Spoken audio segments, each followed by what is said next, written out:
दीनमनाथ सुंदरी अतवर्ता तत्वंता बहुसमता दीर्घ दुसै जब हिम पन्यो वृतंत दोहरा दीनमनाथ सुंदरी।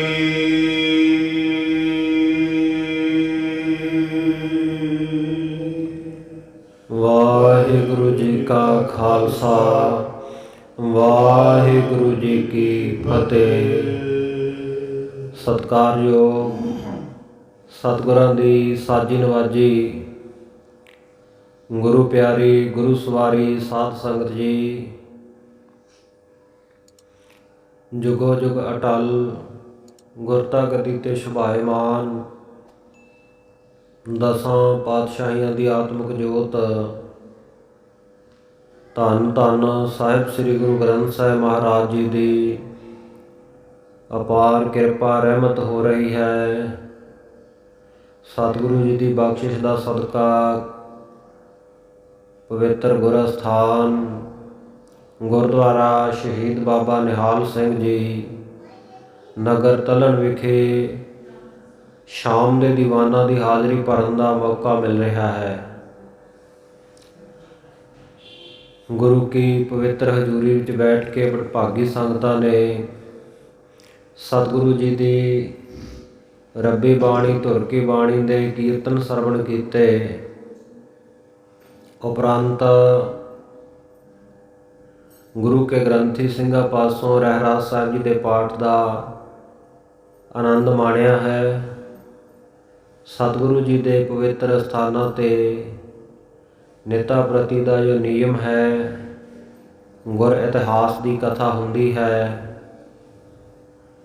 ਸੋ ਆਓ ਬੜੇ ਪਿਆਰ ਦੇ ਨਾਲ ਸ੍ਰੀ ਗੁਰ ਪ੍ਰਤਾਪ ਸੂਰਜ ਗ੍ਰੰਥ ਕ੍ਰਿਤ ਭਾਈ ਸੰਤੋਖ ਸਿੰਘ ਜੀ ਚੂੜਾਮਣੀ ਕਵੀ, ਇਸ ਗ੍ਰੰਥ ਦੇ ਵਿੱਚੋਂ 10ਵੇਂ ਪਾਤਸ਼ਾਹ ਚੋਜੀ ਪ੍ਰੀਤਮ ਬਾਜਾਂ ਵਾਲੇ ਸਤਿਗੁਰੂ ਸਾਹਿਬੇ ਕਮਾਲ ਸਰਬੰਸਦਾਨੀ ਸਤਿਗੁਰੂ ਧੰਨ ਧੰਨ ਸਾਹਿਬ ਸ੍ਰੀ ਗੁਰੂ ਗੋਬਿੰਦ ਸਿੰਘ ਸਾਹਿਬ ਮਹਾਰਾਜ ਜੀ ਦਾ ਜੀਵਨ ਵਰਤਾਂਤ ਆਪਾਂ ਸਰਵਣ ਕਰ ਰਹੇ ਹਾਂ। ਸਤਿਗੁਰੂ ਸਾਹਿਬ ਜੀ ਦੱਖਣ ਦਿਸ਼ਾ ਦੇ ਵੱਲ ਜਾਂਦਿਆਂ ਜਾਂਦਿਆਂ ਬਹਾਦਰ ਸ਼ਾਹ ਵੱਲੋਂ ਬੇਨਤੀ ਕਰਨ ਤੇ ਉਸ ਦੀ ਬੇਨਤੀ ਨੂੰ ਮੰਨਦੇ ਹੋਏ ਮੈਦਾਨੇ ਜੰਗ ਵਿੱਚ ਉਸ ਦੀ ਮਦਦ ਕਰਦੇ ਹਨ। ਉਸ ਦੇ ਭਰਾ ਤਾਰਾ ਆਜਮ ਨੂੰ ਸਤਿਗੁਰ ਸੱਚੇ ਪਾਤਸ਼ਾਹ ਜੀ ਨੇ ਆਪਣੇ ਪੱਥੇ ਦੇ ਤੀਰਾਂ ਦੇ ਨਾਲ, ਆਪਣੇ ਕਰ ਕਮਲਾਂ ਦੇ ਨਾਲ ਇਸ ਦੁਨੀਆ ਤੋਂ ਰੁਖਸਤ ਕੀਤਾ। ਬਹਾਦਰ ਸ਼ਾਹ ਆਗਰੇ ਵਿਖੇ ਹੀ ਬਾਦਸ਼ਾਹੀ ਤਖਤ ਦੇ ਉੱਤੇ ਵਿਰਾਜਮਾਨ ਹੋ ਕੇ ਬੈਠ ਗਿਆ ਹੈ। ਭਾਈ ਦਇਆ ਸਿੰਘ ਜੀ ਵਰਗੇ ਜਿਹੜੇ ਸਿੰਘ ਸਤਿਗੁਰੂ ਜੀ ਨੇ ਇਸ ਦੀ ਮਦਦ ਵਾਸਤੇ ਭੇਜੇ ਸਨ, ਉਹਨਾਂ ਦੇ ਰਾਹੀਂ ਬੇਨਤੀ ਕਰਦਾ ਹੈ ਕਿ ਸਤਿਗੁਰੂ ਜੀ ਆਪ ਜੀ ਕਿਰਪਾ ਕਰਕੇ ਆਗਰੇ ਵਿਖੇ ਆ ਕੇ ਮੈਨੂੰ ਦਰਸ਼ਨ ਦੀਦਾਰੇ ਬਖਸ਼ੋ। ਪਰੰਤੂ ਸਤਿਗੁਰੂ ਸਾਹਿਬ ਜੀ ਰਾਜਸਥਾਨ ਤੋਂ ਦਿੱਲੀ ਵੱਲ ਨੂੰ ਹੋ ਤੁਰੇ। ਦਿੱਲੀ ਵਿਖੇ ਪਹੁੰਚੇ ਸੰਗਤਾਂ ਨੇ ਬਹੁਤ ਆਦਰ ਸਤਿਕਾਰ ਕੀਤਾ। ਸਤਿਗੁਰੂ ਜੀ ਨੇ ਦਿੱਲੀ ਸ਼ਹਿਰ ਵੇਖਣ ਦੀ ਇੱਛਾ ਪ੍ਰਗਟ ਕੀਤੀ, ਪਰ ਦਿੱਲੀ ਦੇ ਸਿੱਖ ਥੋੜ੍ਹੀ ਕਮਜ਼ੋਰੀ ਦਿਖਾ ਕੇ ਇਸ ਗੱਲੋਂ ਡਰ ਗਏ ਕਿ ਸਤਿਗੁਰੂ ਸਾਹਿਬ ਜੀ ਨੇ ਬਹੁਤ ਸਾਰੇ ਮੁਗਲਾਂ, ਸੈਯਦਾਂ ਦੇ, ਤੁਰਕਾਂ ਦੇ, ਇਹਨਾਂ ਪਰਿਵਾਰਾਂ ਦੇ ਬੰਦਿਆਂ ਨੂੰ ਜਿਹੜੇ ਦਿੱਲੀ ਵਿੱਚ ਰਹਿੰਦੇ ਹੈ ਮੈਦਾਨੇ ਜੰਗ ਦੇ ਵਿੱਚ ਮੌਤ ਦੇ ਘਾਟ ਉਤਾਰਿਆ ਹੈ। ਐਸਾ ਨਾ ਹੋਵੇ ਕਿ ਸਤਿਗੁਰੂ ਸਾਹਿਬ ਜੀ ਨੂੰ ਜਦੋਂ ਅਸੀਂ ਦਿੱਲੀ ਸ਼ਹਿਰ ਦੇ ਅੰਦਰ ਲੈ ਕੇ ਜਾਈਏ ਤੇ ਉਹਨਾਂ ਤੁਰਕਾਂ, ਮੁਗਲਾਂ, ਪਠਾਣਾਂ ਦੇ, ਸੈਯਦਾਂ ਦੇ ਪਰਿਵਾਰਾਂ ਦੇ ਵਿੱਚ ਉਹਨਾਂ ਦਾ ਕੋਈ ਭਤੀਜਾ, ਕੋਈ ਪੁੱਤ,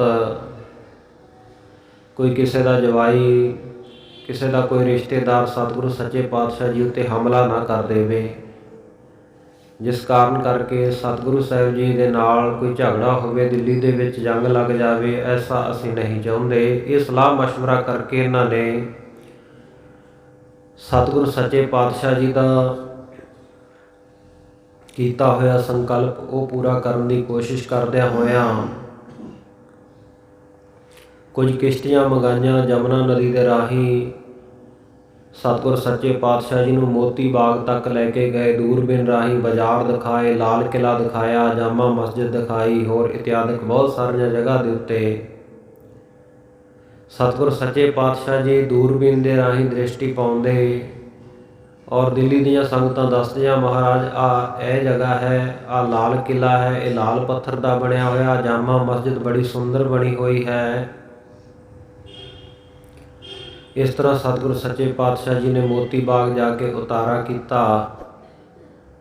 ਉੱਥੇ ਕੁਝ ਦੇਰ ਤੱਕ ਫਲਦਾਰ ਫੁੱਲਦਾਰ ਬੂਟਿਆਂ ਨੂੰ ਦੇਖਦੇ ਹੋਏ, ਉਹਨਾਂ 'ਤੇ ਅੰਮ੍ਰਿਤ ਦ੍ਰਿਸ਼ਟੀ ਪਾਉਂਦੇ ਹੋਏ ਸਤਿਗੁਰੂ ਜੀ ਨੇ ਵਾਪਸ ਜਾਣ ਦਾ ਸੰਕਲਪ ਕੀਤਾ। ਬੇੜੀਆਂ ਦੇ ਰਾਹੀਂ ਵਾਪਸ ਦਮਦਮਾ ਸਾਹਿਬ ਗੁਰਦੁਆਰਾ ਜਮਨਾ ਪਾਰ, ਉੱਥੇ ਦੁਬਾਰਾ ਸਤਿਗੁਰੂ ਜੀ ਆਪ ਰਾਜੇ। ਨਾਲ ਹੀ ਬਚਨ ਕੀਤਾ, ਭਾਈ ਦਿੱਲੀ ਦੇ ਸਿੱਖੋ, ਤੁਸੀਂ ਸਾਡੇ ਨਾਲ ਛਲ ਕਰਨ ਦੀ ਕੋਸ਼ਿਸ਼ ਕੀਤੀ ਹੈ। ਅਸੀਂ ਦੇਖ ਲਿਆ ਵੀ ਜਿਹੜੇ ਦਿੱਲੀ ਦੇ ਸਿੱਖ ਆ ਨਾ, ਇਹ ਜਿਵੇਂ ਸੋਨੇ ਦੇ ਗਹਿਣੇ ਇੱਕ ਤਾਂ ਅਸਲੀ ਹੁੰਦੇ ਆ, ਇੱਕ ਨਕਲੀ ਬਣਾਏ ਹੁੰਦੇ ਆ, ਪਰ ਸੋਨੇ ਦਾ ਝੋਲ ਫੇਰਿਆ ਹੁੰਦਾ, ਉਹਨਾਂ 'ਤੇ ਮੁਲੰਮਾ ਚਾੜਿਆ ਹੁੰਦਾ। ਇਸ ਤਰ੍ਹਾਂ ਦੇ ਤੁਸੀਂ ਸਿੱਖ ਹੋ ਦਿੱਲੀ ਦੇ। ਤੋ ਸਤਿਗੁਰ ਸੱਚੇ ਪਾਤਸ਼ਾਹ ਜੀ ਨੇ ਉੱਥੇ ਕਈ ਦਿਨ ਬਰਾਜ ਕੇ ਸੰਗਤਾਂ ਨੂੰ ਨਿਹਾਲ ਕੀਤਾ। ਬਹੁਤ ਸਾਰੀਆਂ ਸੰਗਤਾਂ ਭੇਟਾਵਾਂ ਸਤਿਗੁਰੂ ਜੀ ਦੇ ਚਰਨਾਂ ਵਿੱਚ ਆ ਕੇ ਅਰਪਣ ਕਰਦੀਆਂ ਰਹੀਆਂ। ਇੱਕ ਦਿਨ ਸਤਿਗੁਰੂ ਸਾਹਿਬ ਜੀ ਨੇ ਆਗਿਆ ਕੀਤੀ ਕਿ 9ਵੇਂ ਪਾਤਸ਼ਾਹ ਗੁਰੂ ਤੇਗ ਬਹਾਦਰ ਸਾਹਿਬ ਮਹਾਰਾਜ ਸਾਡੇ ਗੁਰੂ ਪਿਤਾ ਜੀ ਜਿਸ ਅਸਥਾਨ ਦੇ ਉੱਤੇ ਸ਼ਹੀਦ ਹੋਏ, ਉੱਥੋਂ ਉਹਨਾਂ ਦਾ ਸੀਸ ਤਾਂ ਭਾਈ ਜੈਤਾ ਜੀ ਅਨੰਦਪੁਰ ਸਾਹਿਬ ਲੈ ਕੇ ਪਹੁੰਚੇ ਸਨ, ਪਰ ਉਹਨਾਂ ਦੇ ਧੜ ਦਾ ਸੰਸਕਾਰ ਕਿੱਥੇ ਕੀਤਾ ਗਿਆ, ਉਹ ਜਗ੍ਹਾ ਖੋਜੋ, ਉਹ ਜਗ੍ਹਾ ਲੱਭੋ। ਉੱਥੇ ਆਪਾਂ ਗੁਰਦੁਆਰਾ ਸਾਹਿਬ ਇਮਾਰਤ ਸਤਿਗੁਰੂ ਜੀ ਦੀ ਯਾਦਗਾਰੀ ਤਿਆਰ ਕਰਨੀ ਹੈ। ਕੁਝ ਸਿਆਣੇ ਸਿੱਖ ਸਨ ਜਿਨ੍ਹਾਂ ਨੇ ਇਸ ਜਗ੍ਹਾ ਨੂੰ ਲੱਭਿਆ ਜਿੱਥੇ ਭਾਈ ਲੱਖੀ ਸ਼ਾਹ ਵਣਜਾਰੇ ਨੇ ਆਪਣੀਆਂ ਛੰਨਾਂ ਆਪਣੇ ਘਰਾਂ ਨੂੰ ਅੱਗ ਲਾ ਕੇ ਗੱਡੇ ਵਿੱਚ ਰੱਖ ਕੇ ਸਤਿਗੁਰੂ ਸਾਹਿਬ ਜੀ ਦੇ ਧੜ ਦਾ ਸੰਸਕਾਰ ਕੀਤਾ ਸੀ, ਔਰ ਉਹ ਰਾਖ ਗਾਗਰਾਂ ਵਿੱਚ ਭਰ ਕੇ ਉਸੇ ਜਗ੍ਹਾ 'ਤੇ ਧਰਤੀ ਦੇ ਵਿੱਚ ਦਬਾ ਦਿੱਤੀ ਸੀ। ਤੋ ਉਸ ਜਗ੍ਹਾ ਨੂੰ ਲੱਭਿਆ। ਸਤਿਗੁਰ ਸੱਚੇ ਪਾਤਸ਼ਾਹ ਜੀ ਨੇ ਆਪਣੇ ਕੋਲੋਂ ਵੀ ਬਹੁਤ ਸਾਰਾ ਧਨ ਦਿੱਤਾ। ਸੰਗਤਾਂ ਨੇ ਵੀ ਆਪਣੇ ਵੱਲੋਂ ਕਾਰ ਸੇਵਾ ਇਕੱਤਰ ਕਰਕੇ ਉੱਥੇ ਸੁੰਦਰ ਗੁਰਦੁਆਰਾ ਸਾਹਿਬ ਉਸਾਰ ਦਿੱਤਾ, ਜਿੱਥੇ ਅੱਜ ਆਪਾਂ ਦਰਸ਼ਨ ਕਰਦੇ ਹਾਂ, ਗੁਰਦੁਆਰਾ ਰਕਾਬਗੰਜ ਸਾਹਿਬ।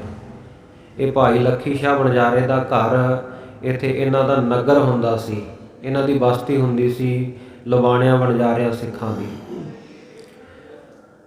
ਉਸ ਤੋਂ ਬਾਅਦ ਸਤਿਗੁਰੂ ਸਾਹਿਬ ਜੀ ਨੇ ਗੁਰਦੁਆਰਾ ਸੀਸਗੰਜ ਸਾਹਿਬ, ਉੱਥੇ ਵੀ ਖੂਹ ਦੇ ਨੇੜੇ ਦਰੱਖਤ ਦੇ ਹੇਠਾਂ ਜਿੱਥੇ ਸਤਿਗੁਰੂ ਜੀ ਨੇ ਬੈਠ ਕੇ ਸ਼ਹਾਦਤ ਦਿੱਤੀ, ਸੁੰਦਰ ਥੜਾ ਬਣਵਾਇਆ। ਨਾਲ ਹੀ ਬਚਨ ਕੀਤੇ, ਸਾਡੇ ਸਿੱਖ ਸਰਦਾਰ ਰਾਜ ਭਾਗ ਦੇ ਜਦੋਂ ਮਾਲਕ ਬਣਨਗੇ, ਉਹ ਇਹਨਾਂ ਸਥਾਨਾਂ ਦੀ ਸੇਵਾ ਕਰਾਉਣਗੇ। ਬਾਅਦ ਵਿੱਚ ਬਹੁਤ ਸਾਰੇ ਸਿੱਖ ਸਰਦਾਰਾਂ ਨੇ, ਜੀਂਦਪਤੀ ਮਹਾਰਾਜੇ ਨੇ, ਬਾਬਾ ਬਘੇਲ ਸਿੰਘ ਜੀ ਵਰਗਿਆਂ ਨੇ ਇਹਨਾਂ ਗੁਰ ਅਸਥਾਨਾਂ ਦੀ ਵੱਡੇ ਪੱਧਰ ਉੱਤੇ ਸੇਵਾ ਕਰਵਾਈ। ਜੀਂਦ ਵਾਲੇ ਰਾਜਾ ਸਰੂਪ ਸਿੰਘ ਜੀ, ਜਿਨ੍ਹਾਂ ਨੇ ਚਰਖੀ ਦਾਦਰੀ ਦਾ ਇਲਾਕਾ ਵੀ ਅੰਗਰੇਜ਼ਾਂ ਦੇ ਨਾਲ ਮਿਲ ਕੇ ਸੰਧੀ ਕਰਕੇ ਆਪਣੇ ਰਾਜ ਭਾਗ ਵਿੱਚ ਮਿਲਾ ਲਿਆ ਸੀ, ਤਾਂ ਇੱਥੇ ਗੁਰਦੁਆਰਾ ਸੀਸਗੰਜ ਸਾਹਿਬ ਦੇ ਨੇੜੇ ਇੱਕ ਬਹੁਤ ਵੱਡੀ ਮਸੀਤ ਹੁੰਦੀ ਸੀ, ਉਹ ਜਗ੍ਹਾ ਖਰੀਦੀ ਅਤੇ ਗੁਰਦੁਆਰਾ ਸਾਹਿਬ ਦਾ ਜਿਹੜਾ ਘੇਰਾ ਵਿਸ਼ਾਲ ਕੀਤਾ।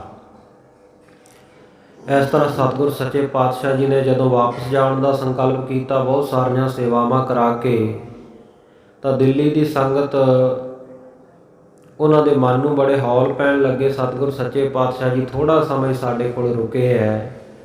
ਬੇਨਤੀ ਕਰ ਦਿੱਤੀ ਇਕੱਠਿਆਂ ਹੋ ਕੇ, ਕਹਿੰਦੇ ਮਹਾਰਾਜ ਆਪ ਜੀ ਕਿਰਪਾ ਕਰੋ, ਕੋਈ ਐਸਾ ਗੁਰਸਿੱਖ ਪਿਆਰਾ ਆਪਣੇ ਪਿਆਰ ਵਾਲਾ ਇੱਥੇ ਛੱਡ ਜਾਓ ਜਿਸ ਦੇ ਵਿੱਚੋਂ ਸਾਨੂੰ ਆਪ ਜੀ ਦੇ ਦੀਦਾਰ ਹੋਣ, ਆਪ ਜੀ ਦੇ ਅਸੀਂ ਦਰਸ਼ਨ ਕਰ ਸਕੀਏ, ਤੁਹਾਡੇ ਤੋਂ ਅਸੀਂ ਉਸ ਦੀ ਸੇਵਾ ਕਰਕੇ ਆਪ ਜੀ ਦੀਆਂ ਖੁਸ਼ੀਆਂ ਪ੍ਰਾਪਤ ਕਰ ਸਕੀਏ। ਸਤਿਗੁਰੂ ਸਾਹਿਬ ਜੀ ਨੂੰ ਜਦੋਂ ਇਹ ਬਚਨ ਕੀਤੇ, ਸਤਿਗੁਰੂ ਜੀ ਦੇ ਨਾਲ ਸਤਿਗੁਰੂ ਜੀ ਦੀਆਂ ਦੋਵੇਂ ਧਰਮ ਪਤਨੀਆਂ ਮਾਤਾ ਸੁੰਦਰੀ ਜੀ ਔਰ ਮਾਤਾ ਸਾਹਿਬਦੇਵਾ ਕੌਰ ਉਹ ਨਾਲ ਹਨ। ਸਤਿਗੁਰੂ ਸਾਹਿਬ ਜੀ ਨੇ ਮਾਤਾ ਸੁੰਦਰੀ ਜੀ ਨੂੰ ਬੇਨਤੀ ਕੀਤੀ, ਹੇ ਸੁੰਦਰੀ, ਤੂੰ ਬੜੀ ਸੁਘੜ ਸਜਾਨ ਹੈ ਤੈਨੂੰ ਇੱਥੇ ਰਹਿਣਾ ਚਾਹੀਦਾ, ਦਿੱਲੀ ਦੇ ਸਿੱਖਾਂ ਦੀ ਭਾਵਨਾ ਪੂਰੀ ਕਰਨੀ ਚਾਹੀਦੀ ਹੈ। ਤੋ ਸਤਿਗੁਰ ਸੱਚੇ ਪਾਤਸ਼ਾਹ ਜੀ ਨੂੰ ਮਾਤਾ ਸੁੰਦਰੀ ਜੀ ਕਹਿਣ ਲੱਗੇ, ਹੇ ਪਤੀ ਦੇਵ, ਮੇਰਾ ਪੁੱਤਰ ਅਜੀਤ ਸਿੰਘ ਉਹ ਮੈਦਾਨੇ ਜੰਗ ਵਿੱਚ ਸ਼ਹੀਦ ਹੋ ਗਿਆ, ਮੈਥੋਂ ਸਦਾ ਲਈ ਵਿਛੜ ਚੁੱਕਾ ਹੈ। ਮੇਰੀ ਸੱਸ ਅਤੇ ਬਾਕੀ ਦੇ ਤਿੰਨੇ ਸਾਹਿਬਜ਼ਾਦੇ, ਚਾਰੇ ਹੀ ਸਾਹਿਬਜ਼ਾਦੇ ਉਹ ਜਾਮੇ ਸ਼ਹਾਦਤ ਨੂੰ ਪ੍ਰਾਪਤ ਕਰ ਚੁੱਕੇ ਆ। ਸਾਡਾ ਹੱਸਦਾ ਵਸਦਾ ਪਰਿਵਾਰ ਅਨੰਦਪੁਰ ਸਾਹਿਬ ਦੇ ਵਿੱਚ ਜੋ ਸੀ ਉਹ ਖੇਡਾਂ ਹੁਣ ਨਹੀਂ ਰਹੀਆਂ, ਜਿਸ ਕਰਕੇ ਮੇਰਾ ਮਨ ਬੜਾ ਗਮਗੀਨ ਰਹਿੰਦਾ ਹੈ। ਆਪ ਜੀ ਦੇ ਚਰਨਾਂ ਦਾ ਆਸਰਾ, ਆਪ ਜੀ ਦੇ ਚਰਨਾਂ ਦੇ ਪ੍ਰੇਮ ਕਰਕੇ ਮਨ ਨੂੰ ਧਰਵਾਸ ਵੱਜਿਆ ਰਹਿੰਦਾ। ਜੇ ਆਪ ਜੀ ਮੈਨੂੰ ਇੱਥੇ ਇਕੱਲੀ ਨੂੰ ਛੱਡ ਗਏ, ਆਪ ਜੀ ਦੇ ਵਿਛੋੜੇ ਵਿੱਚ ਮੈਂ ਬਹੁਤ ਬੇਬਲ ਹੋ ਜਾਵਾਂਗੀ। ਆਪ ਜੀ ਕਿਰਪਾ ਕਰੋ, ਮੈਨੂੰ ਵਿਛੋੜੋ ਨਾ, ਮੈਨੂੰ ਆਪਣੇ ਨਾਲ ਲੈ ਚੱਲੋ। ਸਤਿਗੁਰੂ ਸਾਹਿਬ ਜੀ ਕਹਿੰਦੇ, ਸੁੰਦਰੀ, ਰਸਤੇ ਦੇ ਵਿੱਚ ਬਹੁਤ ਔਕੜਾਂ ਆਉਂਦੀਆਂ, ਸੋ ਅਸੀਂ ਦੱਖਣ ਦਿਸ਼ਾ ਵੱਲ ਨੰਦੇੜ ਸਾਹਿਬ ਵੱਲ ਜਾਣਾ। ਨੰਦੇੜ ਵੱਲ ਤਾਂ ਉੱਥੇ ਤੱਕ ਦਾ ਰਸਤਾ ਬੜਾ ਔਖਾ, ਬੜਾ ਬੇਖਮ, ਬੜਾ ਕਠਿਨ ਹੈ। ਤੁਹਾਨੂੰ ਇੱਥੇ ਟਿਕਣਾ ਚਾਹੀਦਾ, ਨਾਲੇ ਸਿੱਖ ਸੰਗਤਾਂ ਦੀ ਭਾਵਨਾ ਪੂਰੀ ਹੋਵੇਗੀ। ਉਹ ਮਾਤਾ ਜੀ ਬਹੁਤ ਬੈਰਾਗ ਕਰਦੇ ਆ। ਸਤਿਗੁਰੂ ਸਾਹਿਬ ਜੀ ਉਹਨਾਂ ਨੂੰ ਸਮਝਾ ਰਹੇ ਆ। ਇੱਥੋਂ ਤੱਕ ਆਪਾਂ ਕਥਾ ਬੀਤੇ ਕੱਲ ਸਰਵਣ ਕੀਤੀ ਹੈ। ਅੱਗੇ ਜਿਵੇਂ ਸਤਿਗੁਰੂ ਜੀ ਔਰ ਮਾਤਾ ਜੀ ਦੇ ਆਪਸ ਵਿੱਚ ਬਚਨ ਵਿਲਾਸ ਹੁੰਦੇ ਹਨ, ਔਰ ਮਾਤਾ ਜੀ ਫਿਰ ਕਿਵੇਂ ਇੱਕ ਪੁੱਤਰ ਗੋਦ ਲੈ ਕੇ ਪਾਲਤ ਪੁੱਤਰ ਅਜੀਤ ਸਿੰਘ ਉਸ ਦਾ ਨਾਮ ਰੱਖਦੇ ਹੈ, ਉਹ ਅੱਜ ਦੀ ਕਥਾ ਵਿੱਚ ਸਾਰਾ ਪ੍ਰਸੰਗ ਜਿਵੇਂ ਆ ਰਿਹਾ ਹੈ। ਆਓ ਬੜੇ ਪਿਆਰ ਨਾਲ ਸਰਵਣ ਕਰੀਏ। ਸਤਨਾਮ ਸ੍ਰੀ ਵਾਹਿਗੁਰੂ ਸਾਹਿਬ ਜੀ। ਦੋਹਰਾ ਦੀਨ ਮਨ ਆਪ ਸੁੰਦਰੀ। ਸਤਿਗੁਰੂ ਸਾਹਿਬ ਜੀ ਦੇ ਮਹਿਲ ਸਾਡੇ ਸਤਿਕਾਰਯੋਗ ਮਾਤਾ ਸੁੰਦਰੀ ਜੀ ਬਹੁਤ ਦੀਨ ਮਨ ਹੋ ਕੇ, ਬਹੁਤ ਨਿਮਰਤਾ ਦੇ ਨਾਲ ਬੇਨਤੀ ਕਰਦੇ ਹਨ। ਮਾਤਾ ਜੀ ਜਿਹੜੇ ਪਤੀ ਵਰਤਾ ਹਨ, ਬੜੇ ਆਪਣੇ ਪਤੀ ਨੂੰ ਪਰਮੇਸ਼ਰ ਸਮਝ ਕੇ ਸੇਵਾ ਕਰਦੇ ਔਰ ਧਿਰਤਵੰਤ, ਬੜੇ ਧੀਰਜ ਵਾਲੇ ਹਨ। ਬਹੁਤ ਨਿਮਰਤਾ ਹੈ ਮਾਤਾ ਜੀ ਦੇ ਮਨ ਦੇ ਵਿੱਚ, ਬੜੀ ਸਮ ਅਵਸਥਾ ਹੈ। ਪਰ ਇਹ ਜਿਹੜਾ ਵਿਛੋੜੇ ਦਾ ਦੁੱਖ ਹੈ ਸਾਹਿਬਜ਼ਾਦਿਆਂ ਦਾ, ਪਰਿਵਾਰ ਦਾ, ਔਰ ਹੁਣ ਸਤਿਗੁਰੂ ਸਾਹਿਬ ਜੀ ਦਾ, ਇਸ ਕਰਕੇ ਬਹੁਤ ਦੁਖੀ ਹਨ। ਜਦੋਂ ਇਹ ਸਾਰੀ ਵਾਰਤਾ, ਸਾਰੀ ਗੱਲਬਾਤ ਹੋਈ, ਮਾਤਾ ਸੁੰਦਰੀ ਜੀ ਦੀਆਂ ਇਹ ਦੁੱਖ ਭਰੀਆਂ ਗੱਲਾਂ ਸੁਣ ਕੇ ਸਤਿਗੁਰੂ ਗੁਰੂ ਗੋਬਿੰਦ ਸਿੰਘ ਮਹਾਰਾਜ ਕਹਿਣ ਲੱਗੇ, ਮਾਤਾ ਜੀ ਨੂੰ ਖੁਸ਼ੀ ਦੇਣ ਵਾਸਤੇ ਸਤਿਗੁਰੂ ਸਾਹਿਬ ਜੀ ਨੇ ਮਿੱਠੇ ਕੋਮਲ ਬਚਨ ਉਚਾਰਨ ਕੀਤੇ।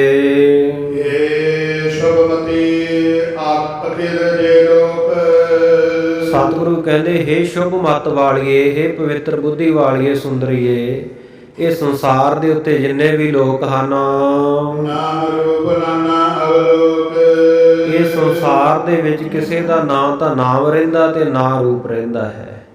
ਸੋ ਇਹ ਚੀਜ਼ਾਂ ਸदैव ਕਾਲ ਟਿਕੀਆਂ ਨਹੀਂ ਰਹਿੰਦੀਆਂ। ਸਾਰਾ ਸੰਸਾਰ ਜਿਹੜਾ ਹੈ ਇਹ ਬਿਲਸਣਹਾਰ ਹੈ, ਖਤਮ ਹੋਣ ਵਾਲਾ ਹੈ। ਜਿਹੜੇ ਭੂਤ ਕਾਲ ਵਿੱਚ ਹੁੰਦੇ ਸੀ, ਪਹਿਲਾਂ ਹੁੰਦੇ ਸੀ ਬੀਤੇ ਸਮੇਂ ਵਿੱਚ, ਉਹ ਭਵਿੱਖ ਦੇ ਵਿੱਚ ਨਹੀਂ ਰਹਿੰਦੇ। ਸੋ ਜਿਹੜੇ ਪਹਿਲਾਂ ਸਨ, ਜਿਨ੍ਹਾਂ ਨੂੰ ਆਪਾਂ ਬਚਪਨ ਦੇ ਵਿੱਚ ਦੇਖਦੇ ਹਾਂ ਸਾਧ ਸੰਗਤ ਜੀ, ਉਹ ਜਦੋਂ ਨੂੰ ਬੱਚਾ ਜਵਾਨ ਹੁੰਦਾ ਉਦੋਂ ਤੱਕ ਉਹ ਕਈ ਨਹੀਂ ਰਹਿੰਦੇ ਹੁੰਦੇ ਦੁਨੀਆ ਵਿੱਚ। ਜਦੋਂ ਨੂੰ ਬੱਚੇ ਦੀ ਅਵਸਥਾ ਹੋਰ ਵੱਡੀ ਹੁੰਦੀ ਹੈ, ਉਸ ਵੇਲੇ ਤੱਕ ਜਿਹੜੇ ਜਵਾਨੀ ਵੇਲੇ ਦੇਖੇ ਸੀ ਉਹ ਨਹੀਂ ਰਹਿੰਦੇ ਹੁੰਦੇ। ਸੰਸਾਰ ਚੱਲਣਹਾਰਾ ਹੈ, ਸੰਸਾਰ ਦੇ ਉੱਤੇ ਜੋ ਉਪਜਿਓ ਸੋ ਬਿਨਸ ਹੈ, ਪਰ ਉਹ ਆਜ ਕੈ ਕਾਲ। ਜੋ ਵੀ ਪੈਦਾ ਹੋਇਆ ਉਹ ਇੱਕ ਨਾ ਇੱਕ ਦਿਨ ਖਤਮ ਹੋਣਾ। ਸਤਿਗੁਰੂ ਜੀ ਦੀ ਬਾਣੀ ਦੇ ਵਚਨ ਹਨ। ਗੁਰੂ ਤੇਗ ਬਹਾਦਰ ਸਾਹਿਬ ਮਹਾਰਾਜ ਸੱਚੇ ਪਾਤਸ਼ਾਹ ਜੀ ਦੇ ਆਪਾਂ ਭੋਗ ਦੇ ਸ਼ਲੋਕ ਸਰਵਣ ਕਰਦੇ ਆ ਤਾਂ ਕਿੰਨੇ ਵਿਰਾਗਮਈ ਅਲਫਾਜ਼ਾਂ ਦੇ ਵਿੱਚ ਸਤਿਗੁਰੂ ਸਾਹਿਬ ਜੀ ਨੇ ਸੰਸਾਰ ਦੀ ਨਾਸ਼ਵਾਨਤਾ ਵਾਸਤੇ ਸਾਨੂੰ ਇਹ ਦੱਸਿਆ, ਜਾਣਕਾਰੀ ਦਿੱਤੀ ਹੈ। ਸੰਸਾਰ ਨਾਸ਼ਵਾਨ ਹੈ, ਦ੍ਰਿਸ਼ਟਮਾਨ ਹੈ ਸਗਲ ਮਥਿਨਾ। ਸਤਿਗੁਰੂ ਜੀ ਬਾਣੀ ਵਿੱਚ ਕਹਿੰਦੇ, ਜੋ ਦ੍ਰਿਸ਼ਟੀ ਵਿੱਚ ਆ ਰਿਹਾ ਹੈ, ਜੋ ਨਜ਼ਰ ਆ ਰਿਹਾ ਹੈ, ਜੋ ਅੱਖਾਂ ਨਾਲ ਦਿਖ ਰਿਹਾ ਹੈ ਨਾ, ਇਹ ਤਾਂ ਸਾਰਾ ਹੀ ਖਤਮ ਹੋਣ ਵਾਲਾ ਹੈ। ਇਸ ਦੀਪ ਕਾਲ ਰਹਿਣ ਵਾਲਾ ਨਹੀਂ। ਸਤਿਗੁਰੂ ਸੱਚੇ ਪਾਤਸ਼ਾਹ ਗੁਰੂ ਗੋਬਿੰਦ ਸਿੰਘ ਮਹਾਰਾਜ ਉਹ ਵੀ ਆਪਣੀ ਧਰਮ ਪਤਨੀ ਸਾਡੇ ਸਤਿਕਾਰਯੋਗ ਮਾਤਾ ਸੁੰਦਰੀ ਜੀ ਨੂੰ ਸਮਝਾ ਰਹੇ ਨੇ ਕਿ ਜਿਹੜੇ ਪਹਿਲਾਂ ਪਿਛਲੇ ਸਮਿਆਂ ਵਿੱਚ ਸਨ ਉਹ ਭਵਿੱਖ ਵਿੱਚ ਨਹੀਂ ਹੋਣਗੇ। ਇਸ ਪ੍ਰਕਾਰ ਕੋਈ ਵੀ ਇਹ ਸੰਸਾਰ ਦੇ ਉੱਤੇ ਐਸੋ ਇਹ ਸੰਸਾਰ ਪੇਖਣਾ ਰਹਿਣ ਨਾ ਕੋ ਪਈ ਹੈ ਰੇ। ਐਸਾ ਇਹ ਸੰਸਾਰ ਹੈ, ਇਸ ਸੰਸਾਰ ਦੇ ਉੱਤੇ ਕੋਈ ਵੀ ਰਹਿੰਦਾ ਨਹੀਂ ਹੈ। ਰਾਣਾ ਰਾਉ ਨ ਕੋ ਰਹਿ, ਰੰਗ ਨ ਤੁੰਗ ਫਕੀਰ, ਵਾਰੀ ਆਪੋ ਆਪਣੀ ਕੋਈ ਨਾ ਬੰਧੈ ਤੀਰ। ਬਾਦਸ਼ਾਹ ਸ਼ਾਹ ਵਾਪਾਰੀ ਮਰਨਾ, ਜੋ ਦੀਸੈ ਸੋ ਕਾਲੈ ਖਰਨਾ। ਚਾਹੇ ਕੋਈ ਬਾਦਸ਼ਾਹ ਹੈ, ਵਪਾਰੀ ਹੈ, ਅਮੀਰ ਹੈ, ਗਰੀਬ ਹੈ, ਰਾਜਾ ਹੈ, ਪਰਜਾ ਹੈ, ਰਾਜਾ ਪਰਜਾ ਸਮ ਘਰ ਮਾਰੈ, ਐਸੋ ਕਾਲ ਬਡਾਨੀ ਰੇ। ਸਾਰਿਆਂ ਨੂੰ ਬਰਾਬਰ ਮੌਤ ਆਉਂਦੀ ਹੈ। ਇਹ ਨਹੀਂ ਵੀ ਜੇ ਕੋਈ ਅਮੀਰ ਹੈ ਤੇ ਉਹ ਪੈਸੇ ਦੇ ਜ਼ੋਰ ਨਾਲ ਮੌਤ ਨੂੰ ਰੋਕ ਲਵੇਗਾ। ਨਹੀਂ, ਮੌਤ ਹਰ ਇੱਕ ਨੂੰ ਆਉਣੀ ਹੈ। ਤੂੰ ਆਪਣੇ ਵਿਛੜ ਗਏ ਪਰਿਵਾਰ ਦਾ ਫਿਕਰ ਨਾ ਕਰ, ਇਹ ਤਾਂ ਆਉਣਾ ਜਾਣਾ ਹੈ। ਜਿੰਨੀ ਜਿੰਨੀ ਪਰਮੇਸ਼ਰ ਨੇ ਆਰਜਾ ਬਖਸ਼ਿਸ਼ ਕੀਤੀ ਉਹ ਆਪੋ ਆਪਣੀ ਸਾਰੇ ਭੋਗ ਕੇ ਚਲੇ ਗਏ ਹਨ। ਪਰ ਸਤਿਗੁਰ ਸੱਚੇ ਪਾਤਸ਼ਾਹ ਜੀ ਕਹਿੰਦੇ ਆਪਨ ਧਰਮ ਗਾਢੋ ਕਰ ਮਰੇ। ਕਹਿੰਦੇ ਜਿਹੜਾ ਮਨੁੱਖ ਆਪਣੇ ਧਰਮ ਦੇ ਵਿੱਚ ਪਰਪੱਕ ਰਹਿੰਦਿਆਂ ਹੋਇਆ ਜਿਸ ਨੂੰ ਮੌਤ ਆਉਂਦੀ ਹੈ, ਸੋ ਨਰ ਧਨ ਸਿੰਧ ਜੁਗ ਤਰੇ ਜਗ ਤਰੀ। ਕਹਿੰਦੇ ਉਹ ਮਨੁੱਖ ਧਨ ਹੁੰਦੇ ਹਨ, ਉਹ ਇਨਸਾਨ ਧਨਤਾ ਦੇ ਯੋਗ ਹਨ ਔਰ ਇਹ ਸੰਸਾਰ ਸਾਗਰ ਨੂੰ ਤਰ ਜਾਂਦੇ ਹਨ। ਨਰ ਧਨ ਪ੍ਰਾਪਤ ਕੇ ਹੋਏ ਕਾਜਾ, ਮਨੁੱਖਾ ਜਨਮ ਪ੍ਰਾਪਤ ਕਰਨ ਦਾ ਹੀ ਇਹ ਕਾਜ ਹੈ, ਇਹ ਮਨੋਰਥ ਹੈ। ਤਾਰਨ ਤਰਨ ਸਮਾਨ ਜਹਾਜਾ, ਕਿਉਂ ਮਨੁੱਖਾ ਜਨਮ ਪ੍ਰਾਪਤ ਹੁੰਦਾ, ਕੀ ਪ੍ਰਯੋਜਨ ਹੈ? ਸਤਿਗੁਰੂ ਗੁਰੂ ਗੋਬਿੰਦ ਸਿੰਘ ਸਾਹਿਬ ਮਹਾਰਾਜ ਕਹਿੰਦੇ, ਹੇ ਸੁੰਦਰੀ, ਇਹ ਜਿਹੜਾ ਸਰੀਰ ਆ ਨਾ, ਇਹ ਜਹਾਜ਼ ਵਾਂਗੂ ਮਿਲਿਆ ਆਪਾਂ ਨੂੰ। ਜਿਵੇਂ ਜਹਾਜ਼ ਵਿੱਚ ਚੜ੍ਹ ਕੇ ਪਾਰ ਹੋ ਜਾਈਦਾ ਨਾ, ਤਰ ਜਾਈਦਾ ਜਲ ਦੇ ਵਿੱਚੋਂ, ਪਾਣੀ ਵਿੱਚੋਂ, ਸਮੁੰਦਰ ਵਿੱਚੋਂ, ਇਸੇ ਤਰ੍ਹਾਂ ਸੰਸਾਰ ਸਮੁੰਦਰ ਦੇ ਵਿੱਚੋਂ ਤਰਨ ਵਾਸਤੇ, ਪਾਰ ਹੋਣ ਵਾਸਤੇ ਸਾਨੂੰ ਆਹ ਸਰੀਰ ਮਿਲਿਆ ਹੈ। ਤੋ ਸੁਧ ਧਰਮ ਛਤਰੀਆਂ ਕੇ ਰਾਏ, ਔਰ ਤੇਰਾ ਪੁੱਤਰ ਤੂੰ ਸਾਹਿਬਜ਼ਾਦਾ ਅਜੀਤ ਸਿੰਘ ਜੀ ਦੀ ਸ਼ਹਾਦਤ ਤੇ ਵੀ ਗਮ ਕਰਦੀ ਹੈ। ਤੇਰਾ ਪੁੱਤਰ ਜਿਹੜਾ ਸਾਹਿਬਜ਼ਾਦਾ ਅਜੀਤ ਸਿੰਘ ਆ, ਸਾਡਾ ਪੁੱਤਰ, ਉਹ ਤਾਂ ਛਤਰੀ ਧਰਮ ਨਿਭਾ ਕੇ ਇਸ ਦੁਨੀਆ ਤੋਂ ਗਿਆ। ਛਤਰੀ ਧਰਮ ਜਿਹੜਾ ਮੈਦਾਨੇ ਜੰਗ ਵਿੱਚ ਜੂਝਦਾ, ਹਥਿਆਰਬੰਦ ਹੋ ਕੇ ਦੁਸ਼ਮਣਾਂ ਦੇ ਆਹੂ ਲਾਹੁੰਦਾ ਹੋਇਆ ਸ਼ਹੀਦ ਹੋਵੇ।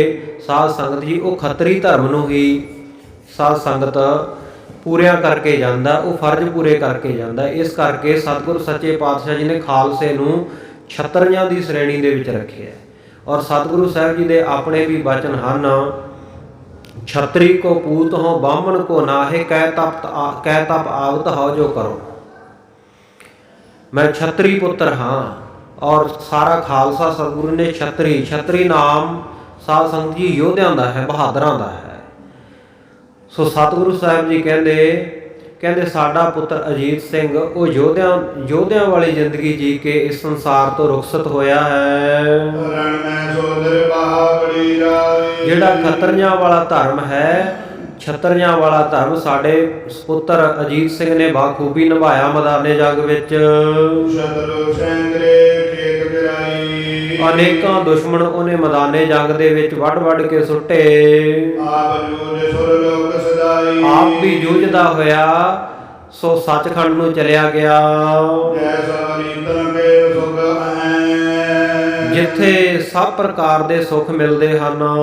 ਵੇਦ ਪੁਰਾਣ ਸਾਧ ਸਭ ਕਹਿ, ਔਰ ਵੇਦ ਪੁਰਾਣ ਵੀ ਇਸ ਗੱਲ ਦੀ ਗਵਾਹੀ ਭਰਦੇ ਹਨ। ਓੜਸ ਵਰਗ ਆਰ ਬਲ ਤਨ ਕੀ, ਕਿਸੇ ਦੀ ਕਹਿੰਦੇ 16 ਸਾਲਾਂ ਦੀ ਉਮਰ ਹੋਵੇ ਭਰ ਜਵਾਨੀ ਦੀ, ਸਭ ਪ੍ਰਾਪਤ ਅਬਿਲਾਖਾ ਮਨ ਕੀ, ਜੋ ਮਨ ਦੇ ਵਿੱਚ ਅਬਿਲਾਖਾ ਕਰੇ, ਜੋ ਇੱਛਾ ਕਰੇ, ਉਹ ਸਭ ਕੁਝ ਉਸ ਨੂੰ ਪ੍ਰਾਪਤ ਹੁੰਦਾ ਹੋਵੇ।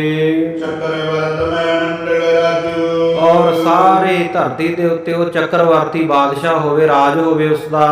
ਮਿਟੇ ਆਏ ਸੁਖ ਤੋ ਸੁਖ ਬਾਜੂ, ਔਰ ਉਹਦੀ ਆਗਿਆ ਨਾ ਮਿਟਦੀ ਹੋਵੇ, ਕੋਈ ਉਹਦਾ ਹੁਕਮ ਨਾ ਮੋੜਦਾ ਹੋਵੇ ਤੇ ਕਿਸੇ ਪ੍ਰਕਾਰ ਦਾ ਕੋਈ ਕਾਜੂ ਭੈੜਾ ਕਰਮ ਨਾ ਕਰਦਾ ਹੋਵੇ। ਰਮਨੀ ਨੇ ਨਿਵਾਨ, ਸੋ ਇਸੇ ਪ੍ਰਕਾਰ ਉਹਦੀਆਂ ਬਹੁਤ ਸਾਰੀਆਂ ਜਵਾਨ ਰਾਣੀਆਂ ਹੋਣ।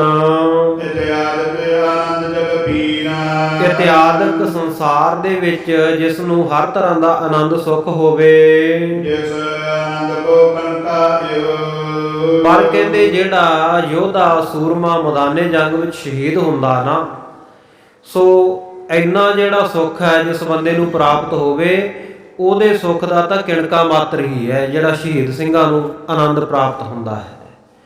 ਸੋ ਸਾਡੇ ਪੁੱਤਰ ਅਜੀਤ ਸਿੰਘ ਨੂੰ ਵੀ ਜਿਹੜਾ ਇਹ ਆਨੰਦ ਪ੍ਰਾਪਤ ਹੋਇਆ, ਆ ਇੰਨੀਆਂ ਜਿਹੜੀਆਂ ਵਸਤੂਆਂ ਦੱਸੀਆਂ ਨਾ, ਜਿਸ ਮਨੁੱਖ ਕੋਲ ਹੋਣ ਉਹ ਖੁਸ਼ ਹੋਵੇ, ਆਨੰਦ ਹੋਵੇ ਉਸ ਨੂੰ, ਪਰ ਇਹ ਆਨੰਦ ਉਸ ਆਨੰਦ ਦੇ ਮੁਕਾਬਲੇ ਕਿਣਕਾ ਮਾਤਰ ਹੈ। ਤਿਸ ਆਨੰਦ ਸੋ ਮਿਲਿਓ ਅਛੇਹੂ। ਉਸ ਆਨੰਦ ਦੇ ਨਾਲ ਜਿਹੜਾ ਸ਼ਹੀਦ ਸਿੰਘਾਂ ਨੂੰ ਮਿਲਦਾ, ਸੋ ਇਹ ਆਨੰਦ ਜਿਹੜਾ ਇੱਕ ਰਸ ਅਜੀਤ ਸਿੰਘ ਨੂੰ ਮਿਲਿਆ ਹੋਇਆ, ਬ੍ਰਹਮਾਨੰਦ ਪ੍ਰਾਪਤ ਹੋਇਆ, ਸੋ ਮਹਾਨ ਤੋਂ ਮਹਾਨ ਸਰੀਰਕ ਰਸ ਜਿਹੜੇ ਹੈ ਇਹ ਬ੍ਰਹਮਾਨੰਦ ਦੇ ਸਾਹਮਣੇ ਤੁੱਛ ਮਾਤਰ ਕਿਣਕਾ ਮਾਤਰ ਹਨ।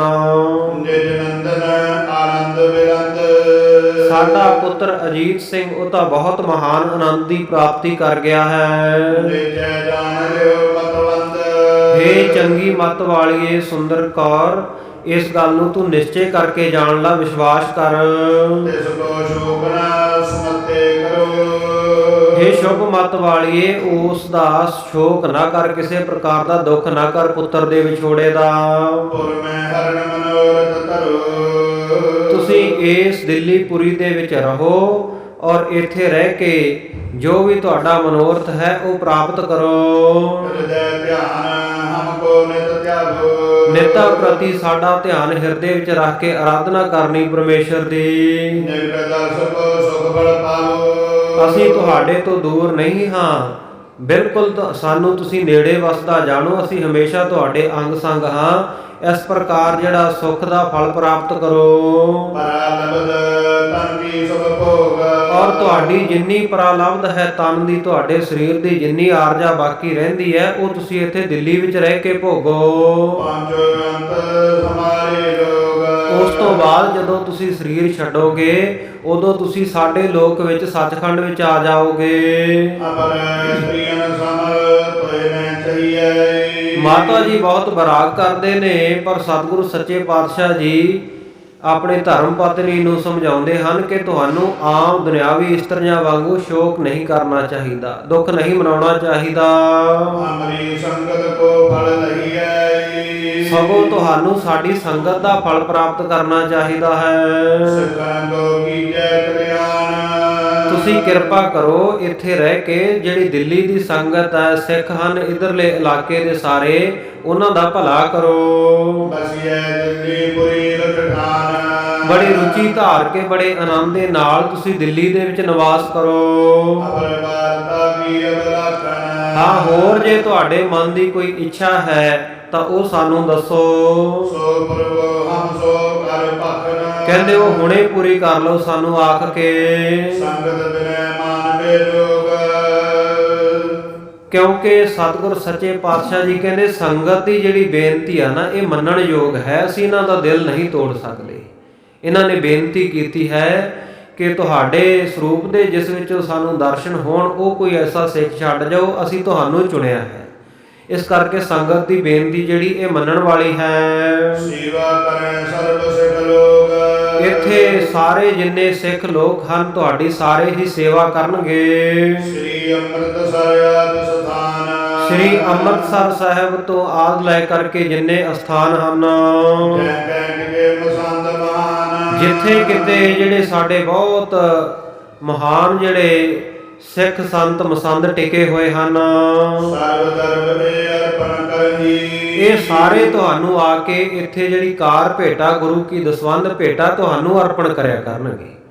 ਕਿਉਂਕਿ ਸਾਧ ਸੰਗਤ ਜੀ, ਪਿਛਲੇ ਸਮਿਆਂ ਦੇ ਵਿੱਚ ਮਸੰਦਾਂ ਦੀ ਇਹ ਡਿਊਟੀ ਹੁੰਦੀ ਸੀ। ਗੁਰੂ ਕੇ ਭਾਵਨਾ ਵਾਲੇ ਸਿੱਖ ਹੁੰਦੇ ਸਨ ਮਸੰਦ ਸਾਰੇ।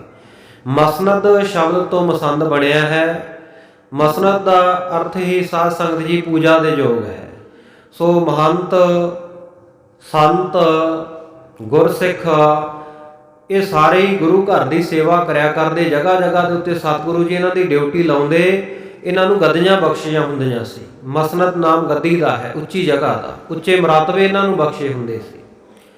ਸੋ ਅੱਜ ਤੱਕ ਵੀ ਸਾਧ ਸੰਗਤ ਜੀ ਇਹ ਮਰਿਆਦਾ ਤਾਂ ਹੈ ਹੀ, ਭਾਵੇਂ ਉਹਦਾ ਥੋੜ੍ਹਾ ਜਿਹਾ ਆਪਾਂ ਰੂਪ ਬਦਲ ਲਿਆ, ਆਪਾਂ ਇਸ ਨੂੰ ਸਟੇਜ ਕਹਿ ਦਿੰਦੇ ਹਾਂ।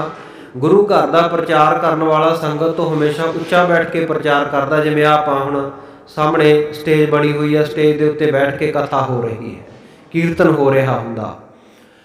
ਸੋ ਇਹ ਉੱਚੀ ਪਦਵੀ ਦਾ ਨਾਮ ਮਸਨਦ ਜਾਂ ਮਸੰਦ ਸੀ। ਸੋ ਮਸੰਦ ਜਿਹੜੇ ਸਨ ਉਹ ਗੁਰੂ ਘਰਾਂ ਦੀ ਬੜੀ ਸ਼ਰਧਾ ਭਾਵਨਾ ਨਾਲ ਸੇਵਾ ਕਰਦੇ ਰਹੇ। ਹੌਲੀ ਹੌਲੀ ਇਹਨਾਂ ਦੇ ਵਿੱਚ ਗਿਰਾਵਟ ਆਉਣੀ ਸ਼ੁਰੂ ਹੋਈ ਜੀਵਨ ਦੇ ਵਿੱਚ। ਫਿਰ ਬਾਅਦ ਵਿੱਚ ਸਤਿਗੁਰੂ ਸੱਚੇ ਪਾਤਸ਼ਾਹ ਜੀ ਨੇ ਇਹਨਾਂ ਨੂੰ ਬਣਦੀਆਂ ਸਜ਼ਾਵਾਂ ਵੀ ਦਿੱਤੀਆਂ, ਔਰ ਜਿਹੜੇ ਚੰਗੇ ਸਨ ਉਹਨਾਂ ਦਾ ਬਣਦਾ ਮਾਣ ਸਤਿਕਾਰ ਵੀ ਕੀਤਾ। ਬਹੁਤ ਲੰਬਾ ਸਮਾਂ ਗੁਰੂ ਘਰਾਂ ਦੇ ਵਿੱਚ ਆ ਕਮੇਟੀਆਂ ਤਾਂ ਥੋੜ੍ਹਾ ਹੀ ਸਮਾਂ ਹੋਇਆ ਬਣਨ ਲੱਗੀਆਂ। ਪਹਿਲਾਂ ਸਾਧ ਸੰਗਤ ਜੀ ਜਾਂ ਤਾਂ ਉਦਾਸੀ ਸੰਤ ਗੁਰੂ ਘਰਾਂ ਦੀ ਸੇਵਾ ਕਰਦੇ ਜਾਂ ਨਿਰਮਲੇ ਸੰਤ ਸੇਵਾ ਕਰਿਆ ਕਰਦੇ। ਕਿਤੇ ਕਿਤੇ ਨਿਹੰਗ ਸਿੰਘਾਂ ਦੀਆਂ ਛਾਉਣੀਆਂ ਹੁੰਦੀਆਂ, ਨਿਹੰਗ ਸਿੰਘ ਸੇਵਾ ਕਰਦੇ, ਦਲ ਪੰਥ। ਔਰ ਇਸੇ ਤਰ੍ਹਾਂ ਕੁਝ ਕੁ ਜਗ੍ਹਾ ਦੇ ਉੱਤੇ ਨਾਮਧਾਰੀ ਸਿੱਖ ਵੀ ਗੁਰੂ ਘਰਾਂ ਦੀ ਸੇਵਾ ਕਰਦੇ ਹੁੰਦੇ ਸਨ। ਪਰ ਹੌਲੀ ਹੌਲੀ ਜਦੋਂ ਜੀਵਨ ਦੇ ਵਿੱਚ ਗਿਰਾਵਟ ਆਈ, ਪੂਜਾ ਦਾ ਧਾਨ ਖਾ ਖਾ ਕੇ ਮੱਤ ਮਾਰੀ ਗਈ। ਗੁਰੂ ਕੀ ਗੋਲਕ ਜਿਸ ਆਸ਼ੇ ਵਾਸਤੇ ਇਕੱਤਰ ਕੀਤੀ ਜਾਂਦੀ ਸੀ, ਕਾਰ ਸੇਵਾ ਸੰਗਤਾਂ ਦਿੰਦੀਆਂ ਸੀ, ਉਸ ਆਸ਼ੇ ਨੂੰ ਨਾ ਪੂਰਨ ਕੀਤਾ। ਸਿਰਫ ਆਪਣੀ ਨਿੱਜੀ ਐਸ਼ ਪ੍ਰਸਤੀ ਵਾਸਤੇ ਉਹ ਮਾਇਆ ਨੂੰ ਵਰਤਣ ਲੱਗੇ ਤੇ ਫਿਰ ਸਾਧ ਸੰਗਤ ਉਹਨਾਂ ਦਾ ਬਹੁਤ ਬੁਰਾ ਹਾਲ ਹੋਇਆ। ਅੱਜ ਵੀ ਕਮੇਟੀਆਂ ਬਣੀਆਂ ਹੋਈਆਂ ਥਾਂ ਥਾਂ ਦੇ ਉੱਤੇ, ਗੁਰੂ ਘਰਾਂ ਦੇ ਪ੍ਰਬੰਧ ਚਲਾਉਂਦੇ ਹੈ। ਪਰ ਸਾਧ ਸੰਗਤ ਜੀ, ਜੇ ਗੁਰੂ ਕਾ ਜਿਹੜਾ ਧਨ ਹੈ ਪੂਜਾ ਦਾ, ਗਰੀਬ ਦਾ ਮੂੰਹ ਗੁਰੂ ਕੀ ਗੋਲਕ, ਜਿਸ ਆਸ਼ੇ ਵਾਸਤੇ ਸਤਿਗੁਰੂ ਜੀ ਨੇ ਦਸਵੰਧ ਪ੍ਰਥਾ ਸ਼ੁਰੂ ਕੀਤੀ, ਸੋ ਜੇਕਰ ਉਸ ਆਸ਼ੇ ਵਾਸਤੇ ਨਾ ਵਰਤਿਆ ਜਾਵੇ, ਆਪਣੀ ਐਸ਼ ਪ੍ਰਸਤੀ ਵਾਸਤੇ ਕਮੇਟੀਆਂ ਵਾਲੇ ਵਰਤੀ ਜਾਣ, ਆਪਣੇ ਨਿੱਜੀ ਮੁਫਾਦਾਂ ਵਾਸਤੇ ਗੁਰੂ ਕੀ ਗੋਲਕ ਨੂੰ ਵਰਤਿਆ ਜਾਵੇ, ਕੋਈ ਰਾਜਨੀਤੀ ਵਾਸਤੇ ਵਰਤਦਾ, ਕੋਈ ਸਾਧ ਸੰਗਤ ਕਿਸੇ ਕਾਜ ਵਾਸਤੇ ਆਪਣੇ ਹਿੱਤ ਵਰਤਦੇ ਆ ਨਾ, ਤੇ ਹਾਲ ਸਾਧ ਸੰਗਤ ਜੀ ਫਿਰ ਅੱਜ ਦੀਆਂ ਕਮੇਟੀਆਂ ਦਾ ਵੀ ਉਹ ਮਸੰਦਾ ਵਾਲਾ ਹੀ ਹੋਣਾ ਹੈ। ਇਹਦੇ ਵਿੱਚ ਕੋਈ ਦੋ ਰਾਵਾਂ ਨਹੀਂ, ਕਿਉਂਕਿ ਗੁਰੂ ਕੀ ਗੋਲਕ, ਇਸ ਨੂੰ ਸਤਿਗੁਰ ਨੇ ਆਖਿਆ ਗਰੀਬ ਦਾ ਮੂੰਹ ਗੁਰੂ ਕੀ ਗੋਲਕ। ਗਰੀਬ ਦੀ ਸਹਾਇਤਾ ਵਾਸਤੇ, ਲੋੜਵੰਦ ਦੀ ਸਹਾਇਤਾ ਵਾਸਤੇ ਇਹ ਗੁਰੂ ਘਰਾਂ ਦਾ ਪੈਸਾ ਵਰਤਿਆ ਜਾਣਾ ਚਾਹੀਦਾ ਹੈ। ਔਰ ਗੁਰੂ ਘਰ ਵਿੱਚ ਆ ਰਹੀਆਂ ਸੰਗਤਾਂ ਦੀ ਸਹੂਲਤ ਵਾਸਤੇ ਇਹ ਪੈਸਾ ਵਰਤਿਆ ਜਾਣਾ ਚਾਹੀਦਾ ਹੈ। ਉਹਨਾਂ ਵਾਸਤੇ ਸਰਾਵਾਂ ਬਣਨ, ਗੁਰੂ ਕੇ ਲੰਗਰਾਂ ਦੀਆਂ ਇਮਾਰਤਾਂ ਤਿਆਰ ਹੋਣ, ਗੁਰੂ ਕੇ ਲੰਗਰ ਬੜਾ ਉੱਚ ਮਿਆਰ ਦਾ ਲੰਗਰ, ਗੁਰੂ ਕਾ ਲੰਗਰ ਹੋਣਾ ਚਾਹੀਦਾ। ਇਹ ਨਹੀਂ ਕਿ ਘਰਾਂ ਵਿੱਚ ਤਾਂ ਅਸੀਂ ਬਹੁਤ ਵਧੀਆ ਪਕਵਾਨ ਬਣਾਈਏ ਤੇ ਗੁਰੂ ਕੇ ਲੰਗਰ ਦੇ ਵਿੱਚ ਉਹ ਸੇਵਾ ਕਰਨ ਵਾਲਿਆਂ ਦੀ ਭਾਵਨਾ ਹੀ ਨਾ ਹੋਵੇ, ਬਸ ਡਿਊਟੀ ਪੂਰੀ ਕਰਨੀ ਹੈ, ਜਿੱਦਾਂ ਦੇ ਮਰਜ਼ੀ ਪ੍ਰਸ਼ਾਦੇ ਸੜੀ ਜਾਂਦੇ ਆ, ਦਾਲ ਸੜੀ ਜਾਂਦੀ ਆ, ਜਿਵੇਂ ਮਰਜ਼ੀ ਬਣ ਜਾਏ, ਬਸ ਇੱਕ ਵਾਰ ਬਣਾ ਕੇ ਧਰ ਦਿਓ, ਡਿਊਟੀ ਪੂਰੀ ਕਰਨੀ ਹੈ। ਐਸਾ ਨਹੀਂ ਹੋਣਾ ਚਾਹੀਦਾ। ਭਾਵਨਾ ਹੋਣੀ ਚਾਹੀਦੀ ਹੈ ਗੁਰੂ ਕਾ ਲੰਗਰ ਹੈ, ਸਾਡੇ ਘਰਾਂ ਵਿੱਚ ਤਿਆਰ ਹੁੰਦੇ ਭੋਜਨ ਪ੍ਰਸ਼ਾਦੇ ਨਾਲੋਂ ਕਿਤੇ ਜ਼ਿਆਦਾ ਵਧੀਆ ਹੋਵੇ। ਔਰ ਹੁੰਦਾ ਵੀ ਹੈ ਗੁਰੂ ਘਰਾਂ ਦੇ ਵਿੱਚ ਬਹੁਤ ਵਧੀਆ ਹੁੰਦਾ।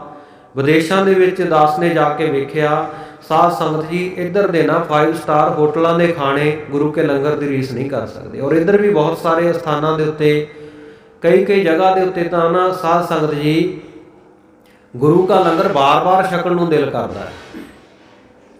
ਆਪਾਂ ਪਾਉਂਟਾ ਸਾਹਿਬ ਜਾਂਦੇ ਆ ਨਾ, ਜਿੱਥੇ ਮਹੰਤ ਕਿਰਪਾਲ ਦਾਸ ਜੀ ਦਾ ਡੇਰਾ ਗੁਰਸਥਾਨ ਬਣਿਆ ਹੋਇਆ ਹੁਣ ਉੱਥੇ, ਜਿਨ੍ਹਾਂ ਨੇ ਕੁੱਤਕਾ ਫੜ ਕੇ ਜੰਗ ਕੀਤੀ ਸੀ, ਹਯਾਤ ਖਾਨ ਦਾ ਸਿਰ ਭੰਨ ਦਿੱਤਾ ਸੀ ਜਾ ਕੇ। ਜਿਵੇਂ ਕ੍ਰਿਸ਼ਨ ਕਨ੍ਹਈਆ ਜੀ ਮੱਖਣ ਵਾਲੀ ਮਟਕੀ ਭੰਨਦੇ ਸੀ ਨਾ, ਸਤਿਗੁਰੂ ਗੁਰੂ ਗੋਬਿੰਦ ਸਿੰਘ ਮਹਾਰਾਜ ਨੇ ਇਹ ਆਪ ਸ਼ਬਦ ਲਿਖੇ ਹੈ।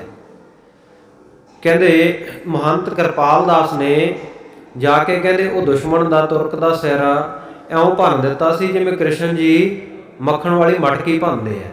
ਉਹ ਮਹੰਤ ਕਿਰਪਾਲ ਦਾਸ ਜੀ ਦਾ, ਉਹ ਸੰਤਾਂ ਦਾ, ਮਹਾਂਪੁਰਖਾਂ ਦਾ ਜਿਹੜਾ ਅਸਥਾਨ ਹੈ। ਸਾਧ ਸੰਗਤ ਜੀ, ਜਦੋਂ ਪਾਉਂਟਾ ਸਾਹਿਬ ਦਰਸ਼ਨ ਕਰਨ ਜਾਓ ਨਾ, ਤੇ ਉੱਥੇ ਲੰਗਰ ਜ਼ਰੂਰ ਛਕਿਓ। ਇੰਨੀ ਭਾਵਨਾ ਨਾਲ ਸੰਗਤ ਉੱਥੇ ਲੰਗਰ ਛਕਾਉਂਦੀ ਹੈ, ਔਰ ਇੰਨਾ ਵਧੀਆ ਰਸਦਾਇਕ ਲੰਗਰ ਹੁੰਦਾ ਹੈ ਵੀ ਮਨੁੱਖ ਨੂੰ ਜ਼ਿੰਦਗੀ ਭਰ ਉਹ ਯਾਦ ਰਹਿੰਦਾ ਉੱਥੇ ਦਾ ਲੰਗਰ ਛਕਿਆ ਹੋਇਆ। ਸੋ ਗੁਰੂ ਕੇ ਲੰਗਰਾਂ ਦਾ ਮਿਆਰ ਉੱਚਾ ਹੋਣਾ ਚਾਹੀਦਾ। ਗੁਰੂ ਘਰਾਂ ਦੇ ਕਾਰਜਾਂ ਵਾਸਤੇ ਇਹ ਮਾਇਆ ਵਰਤੀ ਜਾਣੀ ਚਾਹੀਦੀ ਹੈ। ਨਿੱਜ ਪ੍ਰਸਤੀ ਵਾਸਤੇ, ਐਸ਼ ਪ੍ਰਸਤੀ ਵਾਸਤੇ ਇਹ ਮਾਇਆ ਦੀ ਵਰਤੋਂ ਨਹੀਂ ਹੋਣੀ ਚਾਹੀਦੀ। ਜੇ ਕੋਈ ਗਰੀਬ ਹੈ, ਲੋੜਵੰਦ ਹੈ, ਉਹਦੀ ਸਹਾਇਤਾ ਕੀਤੀ ਜਾਵੇ। ਕੋਈ ਸਾਧ ਸੰਗਤ ਜੀ ਖੁੱਲ੍ਹੇ ਮੈਦਾਨ, ਰੜੇ ਮੈਦਾਨ ਬੈਠਾ, ਘਰ ਦੇ ਵਿੱਚ ਛੱਤ ਨਹੀਂ ਹੈ, ਕਮਰਾ ਨਹੀਂ, ਉਹਨੂੰ ਕਮਰਾ ਬਣਾ ਕੇ ਦਿੱਤਾ ਜਾਵੇ। ਕੋਈ ਬੱਚਾ ਸਾਧ ਸੰਗਤ ਜੀ ਉਹ ਪੜ੍ਹਾਈ ਦੇ ਵਿੱਚ ਚੰਗਾ ਹੁਸ਼ਿਆਰ ਹੈ ਪਰ ਆਰਥਿਕ ਪੱਖੋਂ ਠੀਕ ਨਹੀਂ, ਉਹਦੀ ਮਦਦ ਕੀਤੀ ਜਾਵੇ, ਉਹਨੂੰ ਪੜ੍ਹਾਇਆ ਜਾਵੇ। ਤੇ ਜਦੋਂ ਇਸ ਤਰੀਕੇ ਦੇ ਨਾਲ ਅਸੀਂ ਗੁਰੂ ਕੀ ਗੋਲਕ ਦੀ ਵਰਤੋਂ ਕਰਾਂਗੇ ਨਾ, ਆਪਣੀ ਦਸਵੰਧ ਦੀ ਮਾਇਆ ਦੀ ਵਰਤੋਂ ਇਸ ਤਰੀਕੇ ਨਾਲ ਕਰਾਂਗੇ, ਤੇ ਪਤਾ ਨਹੀਂ ਸਾਧ ਸੰਗਤ ਜੀ ਕਿਹੜੇ ਬੱਚੇ ਨੇ ਕੱਲ੍ਹ ਨੂੰ ਕਿੰਨੀ ਵੱਡੀ ਪਦਵੀ ਤੇ ਕਿੰਨਾ ਵੱਡਾ ਅਫਸਰ ਬਣਨਾ, ਰਾਜ ਭਾਗ ਸੰਭਾਲ ਲੈਣਾ। ਤੇ ਜੇ ਗੁਰੂ ਘਰੋਂ ਦੀ ਮਦਦ ਕੀਤੀ ਗਈ ਹੋਵੇਗੀ ਤੇ ਉਹ ਸਿੱਖ ਧਰਮ ਦੇ ਭਲੇ ਵਾਸਤੇ ਤਾਂ ਕੋਈ ਨਾ ਕੋਈ ਕਾਰਜ ਕਰੇਗਾ ਹੀ ਨਾ। ਹਰੇਕ ਬੰਦਾ ਕਿਰਤ ਘਣਤਾ ਨਹੀਂ ਹੁੰਦਾ। ਇਸ ਕਰਕੇ ਗਰੀਬ ਦਾ ਮੂੰਹ ਗੁਰੂ ਦੀ ਗੋਲਕ, ਇਸ ਆਸ਼ੇ ਦੇ ਨਾਲ ਗੁਰੂ ਘਰ ਦੇ ਸੇਵਾਦਾਰਾਂ ਦੀ ਸੇਵਾ ਕਰੀਏ, ਗੁਰੂ ਕੇ ਗ੍ਰੰਥੀ ਸਿੰਘਾਂ ਦਾ ਮਾਣ ਸਨਮਾਨ ਕਰੀਏ, ਕੀਰਤਨੀਏ ਸਿੰਘਾਂ ਨੂੰ ਚੰਗੀ ਉਪਜੀਵਕਾ ਦੇਈਏ। ਅੱਜ ਸਾਧ ਸੰਗਤ ਜੀ, ਇਹ ਤਰਾਸਦੀ ਦੀ ਗੱਲ ਹੈ ਵੀ ਗੁਰੂ ਘਰਾਂ ਦੇ ਉੱਤੇ ਤਾਂ ਬਹੁਤ ਮਹਿੰਗਾ ਪੱਥਰ ਵੀ ਲਾ ਦਿੰਦੇ ਆ, ਸੋਨੇ ਦੇ ਪੱਤਰੇ ਵੀ ਚਾੜ ਦਿੰਦੇ ਆ। ਇਮਾਰਤ ਉਸਾਰੀ ਪੱਖੋਂ ਸਿੱਖ ਘੱਟ ਨਹੀਂ ਹਨ। ਬਹੁਤ ਸੋਹਣੀਆਂ ਇਮਾਰਤਾਂ ਉਸਾਰਦੇ ਆ, ਉਸਾਰਨੀਆਂ ਵੀ ਚਾਹੀਦੀਆਂ ਨੇ। ਜੇ ਅਸੀਂ ਆਪਣਾ ਘਰ ਕਹਿੰਦੇ ਆ ਵੀ ਮਕਰਾਨੇ ਦਾ ਪੱਥਰ, ਇਟਲੀ ਦਾ ਪੱਥਰ ਸਾਡੇ ਘਰ ਲੱਗਿਆ ਹੋਵੇ, ਤੇ ਜਿਹੜਾ ਗੁਰੂ ਦਾ ਘਰ ਹੈ ਜਿੱਥੋਂ ਅਸੀਂ 4 ਇੱਟਾਂ ਮੰਗ ਕੇ ਆਪਣੇ ਘਰ ਲਾਈਆਂ, ਉਹ ਤਾਂ ਬਹੁਤ ਸੋਹਣਾ ਹੋਣਾ ਚਾਹੀਦਾ। ਬੜੀਆਂ ਆਲੀਸ਼ਾਨ ਇਮਾਰਤਾਂ ਗੁਰੂ ਘਰਾਂ ਦੀਆਂ ਹੋਣੀਆਂ ਚਾਹੀਦੀਆਂ। ਪਰ ਸਿਰਫ ਇਮਾਰਤ ਉਸਾਰੀ ਦੇ ਵੱਲ ਹੀ ਖਿਆਲ ਨਾ ਹੋਵੇ ਸਿੱਖ ਕੌਮ ਦਾ, ਨਾਲ ਨਾਲ ਸ਼ਖਸੀਅਤ ਉਸਾਰੀ ਵੀ ਕਰੀਏ, ਚੰਗੇ ਸਿੱਖ ਵੀ ਪੈਦਾ ਕਰੀਏ, ਬੱਚਿਆਂ ਨੂੰ ਗੁਰਸਿੱਖੀ ਦੇ ਨਾਲ ਜੋੜੀਏ। ਅੱਜ ਪਤਤ ਪੁਣਾ ਨਸ਼ਿਆਂ ਦੀ ਦਲਦਲ ਵਿੱਚ ਇੰਨੇ ਨੌਜਵਾਨ ਬੱਚੀਆਂ ਧੱਸਦੇ ਜਾ ਰਹੇ ਆ, ਉਸ ਪਾਸੇ ਸਾਡਾ ਖਿਆਲ ਹੀ ਨਹੀਂ। ਬਸ ਨਗਰ ਕੀਰਤਨ ਕਰਨਾ ਜੀ, ਅਸੀਂ ਇੰਨੇ ਲੱਖ ਖਰਚ ਦਿੱਤਾ, ਇੰਨੇ ਲੱਖ ਖਰਚ ਦਿੱਤਾ। ਨਗਰ ਕੀਰਤਨ ਜਿਹੜਾ ਇੱਕ ਜਲਾਓ ਹੈ, ਚੰਗੀ ਗੱਲ ਹੈ, ਸੰਗਤਾਂ ਨੂੰ ਪਤਾ ਲੱਗਦਾ ਸਾਡੇ ਵਿਰਸੇ ਦਾ, ਅਸੀਂ ਕਿਸ ਵਿਰਸੇ ਦੇ ਮਾਲਕ ਹਾਂ, ਇਹਦੀ ਜਾਣਕਾਰੀ ਹੋਣੀ ਚਾਹੀਦੀ। ਸਭ ਕੁਝ ਹੋਣਾ ਚਾਹੀਦਾ ਹੈ, ਪਰ ਜਿਹੜੇ ਜ਼ਰੂਰੀ ਕਾਰਜ ਕਰਨ ਵਾਲੇ ਆ ਉਹਨਾਂ ਨੂੰ ਵੀ ਅੱਖੋਂ ਪਰੋਖੇ ਨਹੀਂ ਕਰਨਾ ਚਾਹੀਦਾ। ਸਿਰਫ ਰਸਮੋ ਰਿਵਾਜ ਨਾ ਬਣ ਕੇ ਰਹਿ ਜਾਣ ਵੀ ਆ ਜੀ ਅਸੀਂ ਅਖੰਡ ਪਾਠਾਂ ਦੀਆਂ ਲੜੀਆਂ ਚਲਾ ਦਿੱਤੀਆਂ, ਆ ਅਸੀਂ ਇੱਥੇ ਨਗਰ ਕੀਰਤਨ ਚੰਗਾ ਕੱਢ ਦਿੱਤਾ, ਐਡਾ ਵੱਡਾ ਅਸੀਂ ਕੀਰਤਨ ਦਰਬਾਰ ਕਰਾਇਆ ਜੀ, ਹਜੂਰ ਸਾਹਿਬ ਤੋਂ ਰਾਗੀ ਜਥੇ ਬੁਲਾਏ, ਦਰਬਾਰ ਸਾਹਿਬ ਤੋਂ ਰਾਗੀ ਜਥੇ ਬੁਲਾਏ, ਪਟਨਾ ਸਾਹਿਬ ਤੋਂ ਰਾਗੀ ਜਥੇ ਬੁਲਾਏ, ਵੱਡੇ ਵੱਡੇ ਸਥਾਨਾਂ ਤੋਂ ਬੁਲਾਏ। ਸਾਧ ਸੰਗਤ ਜੀ, ਇਹ ਸਿਰਫ ਸਭ ਕੁਝ ਦਿਖਾਵੇ ਮਾਤਰ ਨਾ ਹੋਵੇ, ਇਹ ਸਭ ਕੁਝ ਹੋਣਾ ਚਾਹੀਦਾ ਹੈ। ਪਰ ਜਿਹੜੇ ਗਰੀਬ ਲੋੜਵੰਦ ਸਿੱਖ ਆ, ਜਿਹੜੇ ਛੋਟੇ ਪੱਧਰ ਦੇ ਉੱਤੇ ਗ੍ਰੰਥੀ ਸਿੰਘ ਆ, ਪ੍ਰਚਾਰਕ, ਜਿਨ੍ਹਾਂ ਦੀ ਉਪਜੀਵਕਾ ਹੀ ਗੁਰੂ ਘਰ ਤੋਂ ਚੱਲਦੀ ਆ, ਸੇਵਾਦਾਰਾਂ ਦੀ, ਉਹਨਾਂ ਦਾ ਵੀ ਸਾਨੂੰ ਖਿਆਲ ਰੱਖਣਾ ਚਾਹੀਦਾ। ਗੁਰਦੁਆਰਾ ਸਾਹਿਬ ਦੀ ਇਮਾਰਤ ਦੇ ਉੱਤੇ ਕਰੋੜ ਰੁਪਈਆ ਲਾ ਦਿੱਤਾ। ਜਦੋਂ ਗ੍ਰੰਥੀ ਸਿੰਘ ਰੱਖਣ ਦੀ ਵਾਰੀ ਆਉਂਦੀ ਆ ਤਾਂ ਉਦੋਂ ਪਿੰਡ ਦੇ ਸਿਆਣੇ ਬੰਦੇ, ਉਹ ਫਿਰ ਜਿਹੜੇ ਬਜ਼ੁਰਗ ਕਮੇਟੀ ਮੈਂਬਰ ਬਣਾਏ ਹੁੰਦੇ, ਆਪਸ ਵਿੱਚ ਸਲਾਹ ਮਸ਼ਵਰਾ ਕਰਦੇ ਆ, ਕਹਿੰਦੇ ਜੀ ਜ਼ਿਆਦਾ ਮਹਿੰਗਾ ਗ੍ਰੰਥੀ ਨਾ ਰੱਖੋ, ਸਸਤਾ ਜਿਹਾ ਰੱਖ ਲਓ, ਆਪਾਂ ਤਾਂ ਗੁਰੂ ਘਰ ਦਾ ਦਰਵਾਜ਼ਾ ਹੀ ਖੁੱਲ੍ਹਾ ਰੱਖਣਾ। ਵੀ ਜੇ ਦਰਵਾਜ਼ਾ ਹੀ ਖੁੱਲ੍ਹਾ ਰੱਖਣਾ ਤੇ ਚੌਂਕੀਦਾਰ ਰੱਖ ਲਓ, ਗ੍ਰੰਥੀ ਜ਼ਰੂਰ ਰੱਖਣ। ਸਵੇਰ ਨੂੰ ਬੂਹਾ ਖੋਲ੍ਹ ਦਿਆ ਕਰੂਗਾ ਤੇ ਸ਼ਾਮ ਨੂੰ ਜਿੰਦਰਾ ਮਾਰ ਦਿਆ ਕਰੂਗਾ। ਇੱਕ ਪਾਸੇ ਅਸੀਂ ਕਹਿੰਦੇ ਆ ਜੀ ਗੁਰੂ ਕੇ ਵਜ਼ੀਰ, ਰਾਜੇ ਦਾ ਵਜ਼ੀਰ ਹੋਵੇ ਉਹਦੀ ਕਿੰਨੀ ਕਦਰ ਹੁੰਦੀ ਆ, ਪਰ ਅਸੀਂ ਗ੍ਰੰਥੀ ਸਿੰਘਾਂ ਨੂੰ ਨੌਕਰ ਸਮਝਦੇ ਆ। ਘਰੋਂ ਲੜ ਕੇ ਆਏ ਹੁੰਦੇ ਆ ਤੇ ਆ ਕੇ ਗੁਰਦੁਆਰਾ ਸਾਹਿਬ ਗ੍ਰੰਥੀ ਸਿੰਘ ਦੇ ਉੱਤੇ ਗੁੱਸਾ ਕੱਢ ਦੇਣਾ ਹੁੰਦਾ ਵੀ ਘਰੇ ਨਹੀਂ ਕਿਸੇ ਨੇ ਸੁਣੀ ਤਾਂ ਚੱਲ ਕੋਈ ਨਹੀਂ, ਗੁਰਦੁਆਰਾ ਦਾ ਗ੍ਰੰਥੀ ਤਾਂ ਹੈਗਾ ਹੀ ਆ ਭਾਈ ਸਾਹਿਬ, ਤੁਸੀਂ ਚਾਦਰਾਂ ਨਹੀਂ ਚੰਗੀ ਤਰ੍ਹਾਂ ਵਿਛਾਈਆਂ, ਦਰੀਆਂ ਵਿੱਚ ਵੱਟ ਪਏ ਹੋਏ ਆ, ਤੁਸੀਂ ਆਹ ਨਹੀਂ ਕੀਤਾ, ਤੁਸੀਂ ਉਹ ਨਹੀਂ ਕੀਤਾ। ਗੁਰੂ ਘਰ ਦੇ ਵਿੱਚ ਜੋ ਦਿਖੇ ਉੱਥੇ ਆਪਣੇ ਹੱਥੀਂ ਸੇਵਾ ਕਰਨ ਦੀ ਕੋਸ਼ਿਸ਼ ਕਰੀਏ, ਦੂਜਿਆਂ ਨੂੰ ਕਹਿਣ ਦੇ ਨਾਲ।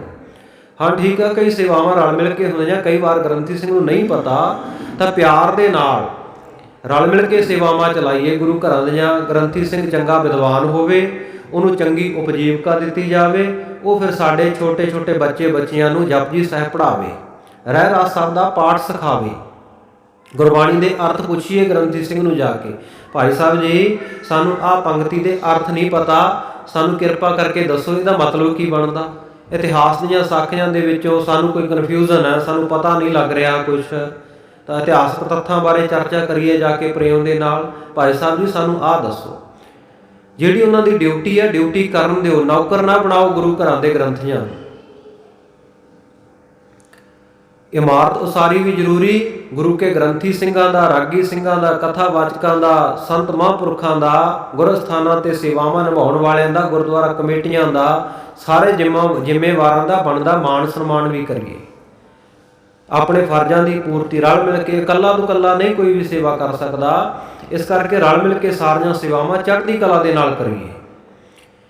ਅੱਜ ਬਹੁਤ ਸਾਰੀਆਂ ਵੀਡੀਓ ਆ ਸੋਸ਼ਲ ਮੀਡੀਆ ਦੇ ਉੱਤੇ ਦੇਖਣ ਨੂੰ ਮਿਲਦੀਆਂ, ਥੋੜ੍ਹੇ ਦਿਨਾਂ ਬਾਅਦ ਕੋਈ ਨਾ ਕੋਈ ਗ੍ਰੰਥੀ ਸਿੰਘ ਕਮੇਟੀ ਦਾ ਸਤਾਇਆ ਹੋਇਆ ਵਿਚਾਰਾ ਤੇ ਉਹ ਲਾਈਵ ਹੋਇਆ ਹੁੰਦਾ, ਆਪਣੇ ਦੁੱਖ ਸੰਗਤਾਂ ਨੂੰ ਰੋ ਕੇ ਦੱਸਦਾ ਹੁੰਦਾ ਤੇ ਕਹਿੰਦਾ ਜੀ ਮੈਂ ਤਾਂ ਇਸ ਪਾਸੇ ਪੈ ਗਿਆ ਆ ਧਾਰਮਿਕ ਲਾਈਨ ਦੇ ਵਿੱਚ, ਅਗਾਂਹ ਆਪਣੇ ਬੱਚਿਆਂ ਨੂੰ ਨਾ ਰਾਗੀ ਬਣਾਈਏ ਨਾ ਗ੍ਰੰਥੀ ਬਣਾਈਏ। ਤੇ ਅੱਜ ਗੁਰਮੁਖ ਪਿਆਰਿਓ, ਆਉਣ ਵਾਲੇ ਸਮੇਂ ਵਿੱਚ ਜਿਹੜੀ ਦਸ਼ਾ ਹੋਣੀ ਹੈ ਉਹ ਤਾਂ ਆਪਾਂ ਸਹਿਜੇ ਅੰਦਾਜ਼ਾ ਲਾ ਸਕਦੇ ਹਾਂ। ਅੱਜ ਵੀ ਆ ਗੁਰੂ ਘਰਾਂ ਦੇ ਵਿੱਚ ਅਸੀਂ ਘਰਾਂ ਦੇ ਵਿੱਚ ਅਖੰਡ ਪਾਠ ਸਾਹਿਬ ਕਰਾਉਣੇ ਹੁੰਦੇ ਆ ਨਾ, ਤੇ ਗ੍ਰੰਥੀ ਸਿੰਘ ਮਸਾਂ ਪੂਰੇ ਕਰੀਦੇ ਆ 5 ਮਸਾਂ ਸ਼ੁੱਧ ਸੰਥਿਆ ਵਾਲੇ ਗ੍ਰੰਥੀ ਸਿੰਘ। ਔਰ ਲੜੀਵਾਰ ਪਾਠ ਵਾਲੇ ਤਾਂ ਉਹ ਤਾਂ ਬਹੁਤ ਹੀ ਹੁਣ ਕਮੀ ਹੈ, ਸਿਰਫ ਵਿਦਿਆਲਿਆਂ ਦੇ ਵਿੱਚ, ਧਾਰਮਿਕ ਵੱਡੀਆਂ ਸੰਸਥਾਵਾਂ ਦੇ ਵਿੱਚ ਹੀ ਮਿਲਦੇ ਆ। ਪਹਿਲਾਂ ਪਿੰਡਾਂ ਦੇ ਵਿੱਚ ਆਮ ਹੀ ਜਿਹੜੇ ਬਜ਼ੁਰਗ ਨਾ ਉਹ ਲੜੀਵਾਰ ਗੁਰਬਾਣੀ ਸੰਥਿਆ ਕਰਦੇ ਹੁੰਦੇ, ਤੇ ਅੱਜ ਕੱਲ੍ਹ ਤਾਂ ਲੜੀਵਾਰ ਗੁਰਬਾਣੀ ਸੰਥਿਆ ਜਿਉਂ ਪਾਤਸ਼ਾਹੀ ਸਰੂਪ ਛਾਪਣੇ ਸ਼ੁਰੂ ਕੀਤੇ ਆ ਪੰਥ ਨੇ, ਤੇ ਕਿਸੇ ਦਾ ਧਿਆਨ ਹੀ ਨਹੀਂ ਰਿਹਾ ਵੀ ਲੜੀਵਾਰ ਗੁਰਬਾਣੀ ਸੰਥਿਆ ਵੀ ਪੜ੍ਹ ਲਈਏ। ਔਰ ਜੇ ਕਿਸੇ ਦੀ ਭਾਵਨਾ ਹੋਵੇ ਵੀ ਅਸੀਂ ਲੜੀਵਾਰ ਕਰਵਾਉਣਾ ਹੈ ਗੁਰੂ ਗ੍ਰੰਥ ਸਾਹਿਬ ਮਹਾਰਾਜ ਸੱਚੇ ਪਾਤਸ਼ਾਹ ਜੀ ਦਾ ਸਹਿਜ ਪਾਠ ਅਖੰਡ ਪਾਠ ਸਾਹਿਬ, ਤੇ ਫਿਰ ਗ੍ਰੰਥੀ ਲੱਭਣੇ ਮੁਸ਼ਕਲ ਹੈ। ਤੇ ਜਿਸ ਹਿਸਾਬ ਦੇ ਨਾਲ ਅੱਜ ਦੁਰਦਸ਼ਾ ਕੀਤੀ ਜਾ ਰਹੀ ਹੈ ਗੁਰੂ ਕੇ ਗ੍ਰੰਥੀ ਸਿੰਘਾਂ, ਰਾਗੀ ਸਿੰਘਾਂ, ਪ੍ਰਚਾਰਕਾਂ ਦੀ, ਸਾਧ ਸੰਗਤ ਜੀ ਆਉਣ ਵਾਲੇ ਸਮੇਂ ਵਿੱਚ ਗ੍ਰੰਥੀ ਨਹੀਂ ਲੱਭਣੇ, ਕੋਈ ਆਉਣਾ ਹੀ ਨਹੀਂ ਇਸ ਪਾਸੇ। ਇਸ ਕਰਕੇ ਸਭ ਦਾ ਬਣਦਾ ਮਾਣ ਸਤਿਕਾਰ ਗੁਰੂ ਘਰ ਦੀ ਗੋਲਕ ਸਹੀ ਸਮੇਂ ਦੇ ਉੱਤੇ ਔਰ ਸਹੀ ਕਾਰਜਾਂ ਦੇ ਵਾਸਤੇ ਉਪਯੋਗ ਕੀਤਾ ਜਾਵੇ ਇਸ ਦਾ, ਫਿਰ ਸਤਿਗੁਰੂ ਸੱਚੇ ਪਾਤਸ਼ਾਹ ਜੀ ਦੀਆਂ ਖੁਸ਼ੀਆਂ ਸਾਨੂੰ ਮਿਲਣਗੀਆਂ। ਪੁਰਾਣੇ ਸਮਿਆਂ ਦੇ ਵਿੱਚ ਇਹ ਮਸੰਦ ਪ੍ਰਥਾ ਹੁੰਦੀ ਸੀ, ਔਰ ਸਤਿਗੁਰੂ ਸੱਚੇ ਪਾਤਸ਼ਾਹ ਕਹਿ ਰਹੇ ਨੇ ਕਿ ਹੇ ਸੁੰਦਰੀ ਜੀ, ਜਿੱਥੇ ਕਿਤੇ ਗੁਰੂ ਘਰ ਦੇ ਮਸੰਦ ਵੱਖ-ਵੱਖ ਸਥਾਨਾਂ ਉੱਤੇ ਸੇਵਾ ਨਿਭਾ ਰਹੇ ਹੈ, ਕਹਿੰਦੇ ਉਹ ਸਾਰੇ ਤੁਹਾਡੇ ਕੋਲ ਆ ਕੇ ਗੁਰੂ ਘਰ ਦੀ ਕਾਰ ਭੇਟਾ ਇਕੱਤਰ ਕਰਕੇ ਦਿਆ ਕਰਨਗੇ। ਨਿਜ ਨਿਜ ਤਲ ਮੈਂ ਚਰਤਾ ਧਰਹੀ। ਸੋ ਜਿੱਥੇ ਜਿੱਥੇ ਵੀ ਉਹ ਰਹਿੰਦੇ ਆ ਉੱਥੋਂ ਲਿਆ ਕੇ ਤੁਹਾਨੂੰ ਕਾਰ ਸੇਵਾ ਗੁਰੂ ਘਰ ਦੀ ਭੇਟਾ ਦਿਆ ਕਰਨਗੇ। ਸਾਧ ਸੰਗਤ ਪੁਰਾਣੇ ਸਮਿਆਂ ਵਿੱਚ ਜਦੋਂ ਅੰਮ੍ਰਿਤ ਸੰਚਾਰ ਹੁੰਦਾ ਨਾ, ਗੁਰੂ ਸਾਹਿਬਾਨ ਦੇ ਸਮੇਂ ਵਿੱਚ ਪੰਜ ਪਿਆਰੇ ਸਾਹਿਬਾਨ ਜਦੋਂ ਅੰਮ੍ਰਿਤ ਛਕਾਉਂਦੇ ਜਾਂ ਗੁਰੂ ਸਾਹਿਬਾਨ ਤੋਂ ਬਾਅਦ ਵੀ, ਤਾਂ ਸਾਧ ਸੰਗਤ ਜੀ ਉਸ ਵੇਲੇ 2.5 ਰੁਪਏ ਅੰਮ੍ਰਿਤ ਦੀ ਭੇਟਾ ਹੁੰਦੀ ਸੀ। ਹਾਲਾਂਕਿ ਅੰਮ੍ਰਿਤ ਦਾ ਅਸੀਂ ਮੁੱਲ ਨਹੀਂ ਪਾ ਸਕਦੇ, ਪਰ ਸੰਗਤਾਂ ਦੀ ਸੇਵਾ ਇਕੱਤਰ ਕਰਨ ਦਾ ਇਹ ਤਰੀਕਾ ਹੁੰਦਾ ਸੀ। 1.25 ਰੁਪਇਆ ਕੜਾਹ ਪ੍ਰਸ਼ਾਦੀ ਦੇਗ ਦਾ, ਤੇ 1.25 ਰੁਪਇਆ ਅੰਮ੍ਰਿਤ ਛਕਣ ਵਾਲਾ ਸਿੰਘ ਜਿਹੜਾ ਸੀ, ਉਹ ਸਾਧ ਸੰਗਤ ਜੀ ਆਪਣੇ ਵੱਲੋਂ ਦਸਵੰਧ ਭੇਟਾ ਦਿਆ ਕਰਦਾ, ਜਿਹੜੀ ਸਾਰੀ ਸੇਵਾ ਇਕੱਤਰ ਕਰਕੇ ਦਿੱਲੀ ਵਿਖੇ ਮਾਤਾ ਸੁੰਦਰੀ ਜੀ ਕੋਲ ਇਹ ਗੁਰੂ ਘਰਾਂ ਦੇ ਪ੍ਰਚਾਰਕ ਮਸੰਦ ਜਾਂ ਜਿੱਥੇ ਜਿੱਥੇ ਜਿਨ੍ਹਾਂ ਦੀਆਂ ਡਿਊਟੀਆਂ ਲੱਗੀਆਂ ਸੀ, ਉਹ ਕਾਰ ਸੇਵਾ ਇਕੱਤਰ ਕਰਕੇ ਮਾਤਾ ਜੀ ਨੂੰ ਦੇ ਕੇ ਆਇਆ ਕਰਦੇ। ਔਰ ਮਾਤਾ ਜੀ ਬੜੇ ਖੁਸ਼ ਹੁੰਦੇ, ਪਤਾ ਲੱਗਦਾ ਵੀ ਆਹ 1.25 ਰੁਪਇਆ ਜਿਹੜੀ ਭੇਟਾ ਆਈ ਹੈ, ਇਹਦਾ ਮਤਲਬ ਹੈ ਵੀ ਇੱਕ ਸਿੰਘ ਹੋਰ ਅੰਮ੍ਰਿਤ ਛਕ ਕੇ ਮੇਰਾ ਪੁੱਤਰ ਬਣ ਗਿਆ। ਸਾਰੀ ਭੇਟਾ ਇਕੱਤਰ ਕਰਕੇ ਦੇਣੀ, ਮਾਤਾ ਜੀ ਬੜੇ ਪ੍ਰਸੰਨ ਹੁੰਦੇ ਕਿ ਇੰਨੇ ਮੇਰੇ ਪੁੱਤਰ ਹੋਰ ਪੰਥ ਵਿੱਚ ਪੈਦਾ ਹੋ ਗਿਆ। ਉਸ ਵੇਲੇ ਤੋਂ ਇਹ ਰਵਾਇਤ ਚੱਲੀ ਹੋਈ ਹੈ। ਅੱਜ ਵੀ ਅੰਮ੍ਰਿਤ ਸੰਚਾਰ ਜਦੋਂ ਪੰਜ ਪਿਆਰੇ ਸਾਹਿਬਾਨ ਕਰਦੇ ਆ, ਉਸ ਤੋਂ ਬਾਅਦ ਸੰਗਤ ਨੂੰ ਕਹਿੰਦੇ ਆ ਕਿ ਭਾਈ ਆਹ ਭੇਟਾ ਜਿਹੜੀ ਹੈ ਇਹ ਗੁਰੂ ਘਰਾਂ ਦੀ ਕਾਰ ਸੇਵਾ ਵਾਸਤੇ ਤੁਸੀਂ ਗੋਲਕ ਦੇ ਵਿੱਚ ਪਾਓ। ਉੱਥੋਂ ਇਹ ਮਰਿਆਦਾ ਚੱਲੀ ਹੋਈ ਹੈ। ਹਾਲਾਂਕਿ ਅੰਮ੍ਰਿਤ ਦੀ ਭੇਟਾ ਨਹੀਂ, ਅੰਮ੍ਰਿਤ ਦਾ ਸਾਧ ਸੰਗਤ ਜੀ ਅਸੀਂ ਸਿਰ ਵੀ ਭੇਟ ਕਰ ਦਿੰਦੇ ਹਾਂ, ਉਹ ਭੇਟਾ ਵੀ ਥੋੜ੍ਹੀ ਹੈ ਅੰਮ੍ਰਿਤ ਦੀ ਭੇਟਾ ਬਦਲੇ ਤਾਂ, ਕਿਉਂਕਿ ਅਸੀਂ ਤਾਂ ਇੱਕ ਸਿਰ ਦਿੰਦੇ ਹਾਂ ਜਾਂ ਇੱਕ ਸਿਰ ਦੇਣ ਦਾ ਪ੍ਰਣ ਹੀ ਕਰਦੇ ਹਾਂ ਨਾ। ਪਰ ਗੁਰੂ ਗੋਬਿੰਦ ਸਿੰਘ ਸਾਹਿਬ ਮਹਾਰਾਜ ਸੱਚੇ ਪਾਤਸ਼ਾਹ ਜੀ ਨੇ ਤਾਂ ਆਪਣਾ ਸਰਬੰਸ ਹੀ ਇਹ ਅੰਮ੍ਰਿਤ ਵਾਸਤੇ ਭੇਟਾ ਕੀਤਾ ਹੋਇਆ। ਇਸ ਕਰਕੇ ਅਸੀਂ ਕਿਵੇਂ ਸਤਿਗੁਰੂ ਜੀ ਦਾ ਦੇਣ ਦੇਵਾਂਗੇ। ਸੋ ਇਸ ਪ੍ਰਕਾਰ ਸਤਿਗੁਰੂ ਸੱਚੇ ਪਾਤਸ਼ਾਹ ਜੀ ਕਹਿ ਰਹੇ ਨੇ ਕਿ ਹੇ ਸੁੰਦਰੀ, ਜਿਹੜੇ ਅਲੱਗ-ਅਲੱਗ ਜਗ੍ਹਾ ਦੇ ਉੱਤੇ ਗੁਰੂ ਘਰ ਦੇ ਮਸੰਦ ਸੇਵਾਦਾਰ ਸੇਵਕ ਬੈਠੇ ਆ, ਉਹ ਕਹਿੰਦੇ ਜਗ੍ਹਾ ਜਗ੍ਹਾ ਤੋਂ ਆ ਕੇ ਇਸ ਜਗ੍ਹਾ ਦੇ ਉੱਤੇ ਆ ਕੇ ਦਿੱਲੀ ਵਿਖੇ ਤੁਹਾਨੂੰ ਕਾਰ ਭੇਟਾ ਦਿਆ ਕਰਨਗੇ। ਜੇਕਰ ਤੁਸੀਂ ਇਸ ਦੇਸ਼ ਦੇ ਵਿੱਚ, ਇਸ ਇਲਾਕੇ ਦਿੱਲੀ ਦੇ ਵਿੱਚ, ਨਗਰ ਦੇ ਵਿੱਚ ਰਹੋਗੇ, ਜਿਹੜੀ ਰੀਤੀ ਜਿਹੜੀ ਮਰਿਆਦਾ ਸੰਗਤਾਂ ਤੋਂ ਕਾਰ ਭੇਟਾ ਲੈਣ ਦੀ ਸਤਿਗੁਰੂ ਨਾਨਕ ਦੇਵ ਮਹਾਰਾਜ ਸੱਚੇ ਪਾਤਸ਼ਾਹ ਜੀ ਵੇਲੇ ਤੋਂ ਚੱਲੀ ਹੈ, ਕਹਿੰਦੇ ਉਹ ਰੀਤੀ ਉਹ ਮਰਿਆਦਾ ਵੀ ਕਾਇਮ ਰਹੇਗੀ। ਜਿਹੜੀ ਦੇਣ ਲੈਣ ਦੀ ਸੰਸਾਰ ਦੇ ਵਿੱਚ ਕਾਰ ਜਗਤ ਗੁਰੂ ਨਾਨਕ ਦੇਵ ਮਹਾਰਾਜ ਸੱਚੇ ਪਾਤਸ਼ਾਹ ਜੀ ਨੇ ਚਲਾਈ ਹੋਈ ਹੈ, ਇਹ ਕਾਇਮ ਰਹੇਗੀ। ਉਹ ਉਸੇ ਤਰ੍ਹਾਂ ਇਨ ਬਿਨ ਕਾਇਮ ਰਹੇ ਮਰਿਆਦਾ ਗੁਰੂ ਘਰ ਦੀ। ਇਸ ਕਰਕੇ ਤੁਸੀਂ ਨਿਸ਼ਚਾ ਧਾਰ ਕੇ, ਵਿਸ਼ਵਾਸ ਕਰਕੇ ਇੱਥੇ ਟਿਕ ਕੇ ਰਹੋ। ਬਾਕੀ ਜੇ ਤੁਸੀਂ ਗਮ ਕਰਦੇ ਹੋ ਸੰਸਾਰ ਦੇ ਵਿੱਚੋਂ ਸਾਡਾ ਪਰਿਵਾਰ ਚਲਿਆ ਗਿਆ, ਸਾਹਿਬਜ਼ਾਦੇ ਚਲੇ ਗਏ, ਮਾਤਾ ਜੀ ਚਲੇ ਗਏ, ਪਿਤਾ ਜੀ ਚਲੇ ਗਏ, ਤੋ ਸਤਿਗੁਰ ਸੱਚੇ ਪਾਤਸ਼ਾਹ ਕਹਿੰਦੇ ਇਹ ਜਿਹੜਾ ਸੰਸਾਰ ਆ ਨਾ, ਇਹ ਤਾਂ ਧੂਏ ਦੇ ਮਹਿਲ ਵਰਗਾ, ਜਗਤ ਤਮਾਸ਼ੇ ਵਾਂਗ ਹੈ। ਇਸ ਦੀ ਸਥਿਰਤਾ ਦਾ ਕੋਈ ਭਰੋਸਾ ਨਹੀਂ ਹੈ ਕਿ ਕਿੰਨੀ ਦੇਰ ਤੱਕ ਕਿਸਨੇ ਰਹਿਣਾ ਹੈ। ਜਿਵੇਂ ਕਹਿੰਦੇ ਦਰਿਆ ਦਾ ਪਾਣੀ ਨਿੱਤਾ ਪ੍ਰਤੀ ਵਹਿੰਦਾ ਹੀ ਜਾਂਦਾ ਨਾ, ਜਿਹੜਾ ਪਾਣੀ ਅੱਜ ਲੰਘ ਗਿਆ ਜਿਸ ਪੱਤਣ ਤੋਂ ਦੁਬਾਰਾ ਤਾਂ ਨਹੀਂ ਮੁੜਦਾ ਨਾ। ਸੋ ਇਸ ਕਰਕੇ ਕਹਿੰਦੇ ਇਹ ਜਿਹੜਾ ਸੰਸਾਰ ਆ ਨਾ, ਇਹ ਵੀ ਚਲੋ ਚਲੀ ਦਾ ਮੇਲਾ ਹੀ ਹੈ। ਇਹ ਸੰਸਾਰ ਦੇ ਉੱਤੇ ਲੋਕ ਆਉਂਦੇ ਆ, ਤੁਰੇ ਜਾਂਦੇ ਆ। ਜਿਸ ਆਸਣ ਹਮ ਵੈਸੇ ਕੀਤੇ ਬੈਸ ਗਿਆ। ਜਿਹੜੇ ਆਸਣਾਂ ਤੇ ਅੱਜ ਅਸੀਂ ਬੈਠੇ ਇੱਥੇ, ਕਿੰਨੇ ਲੋਕ ਬਹਿ ਬਹਿ ਕੇ ਤੁਰ ਗਏ, ਕਿੰਨੇ ਚਲੇ ਗਏ, ਆਪਾਂ ਵੀ ਤੁਰ ਜਾਣਾ, ਹੋਰ ਕਿੰਨਿਆਂ ਨੇ ਆਉਣਾ। ਸੋ ਇਹ ਸੰਸਾਰ ਆ ਨਾ ਜਿਹੜਾ, ਸਾਧ ਸੰਗਤ ਜੀ, ਸਤਿਗੁਰ ਸੱਚੇ ਪਾਤਸ਼ਾਹ ਸਮਝਾ ਰਹੇ ਆ ਮਾਤਾ ਸੁੰਦਰੀ ਜੀ ਨੂੰ ਕਿ ਦਰਿਆ ਦੇ ਪਾਣੀ ਵਾਂਗੂ ਵਹਿੰਦਾ ਹੀ ਜਾ ਰਿਹਾ ਹੈ। ਇਹ ਸੰਸਾਰ ਦੇ ਉੱਤੇ ਆਉਣਾ ਜਾਣਾ ਬਣਿਆ ਹੋਇਆ ਹੈ। ਹਰਿਓ ਰਹਿ ਇੱਕ ਸਮਾਂ ਦਿਖ ਰਾਤ। ਸੋ ਇਹ ਜਿਹੜਾ ਸਾਰਾ ਦਰਿਆ ਦਾ ਪਾਣੀ ਹੈ ਨਾ, ਜਿਹੜਾ ਇੱਕ ਜਗ੍ਹਾ ਦੇ ਉੱਤੇ ਭਰਿਆ ਨਹੀਂ ਰਹਿੰਦਾ, ਇੱਕੋ ਜਿਹਾ ਨਹੀਂ ਦਿਖਦਾ। ਇਸੇ ਤਰ੍ਹਾਂ ਸੰਸਾਰ ਵਿੱਚ ਸਾਰੇ ਥਿਰ ਨਹੀਂ ਰਹਿੰਦੇ, ਇੱਥੇ ਪੂਰਾਂ ਦੇ ਪੂਰ ਭਰ ਕੇ ਤੁਰੇ ਜਾ ਰਹੇ ਹਨ। ਇਤਿਆਦਿਕ ਵਚਨ ਕਰਦੇ ਹੋਏ ਸਤਿਗੁਰੂ ਜੀ ਮਾਤਾ ਸੁੰਦਰੀ ਜੀ ਨੂੰ ਸਮਝਾਉਂਦੇ। ਪਰ ਮਾਤਾ ਜੀ ਨੀਵੀਂ ਪਾਈ ਬੈਠੀ ਆ ਮਾਤਾ ਸੁੰਦਰੀ, ਨੇਤਰਾਂ ਦੇ ਵਿੱਚੋਂ ਅਥਰੂ ਡਿੱਗ ਰਹੇ ਹਨ। ਸਤਿਗੁਰੂ ਸੱਚੇ ਪਾਤਸ਼ਾਹ ਜੀ ਦੇ ਨਾਲ ਉਹਨਾਂ ਦਾ ਸੰਗੀ ਇੱਕ ਸੁਨਿਆਰਾ ਸਿੱਖ ਰਹਿੰਦਾ ਸੀ। ਆਨੰਦਪੁਰ ਸਾਹਿਬ ਦੀ ਵਾਰਤਾ ਸਾਧ ਸੰਗਤ ਜੀ ਹਮੇਸ਼ਾ ਹੀ ਸਤਿਗੁਰੂ ਸੱਚੇ ਪਾਤਸ਼ਾਹ ਜੀ ਨੂੰ ਆ ਕੇ ਬੇਨਤੀ ਕਰਦਾ। ਇਹ ਪਤੀ ਸਤੀ ਦੋਵੇਂ ਗੁਰੂ ਘਰ ਦੇ ਸ਼ਰਧਾਲੂ ਸੀ।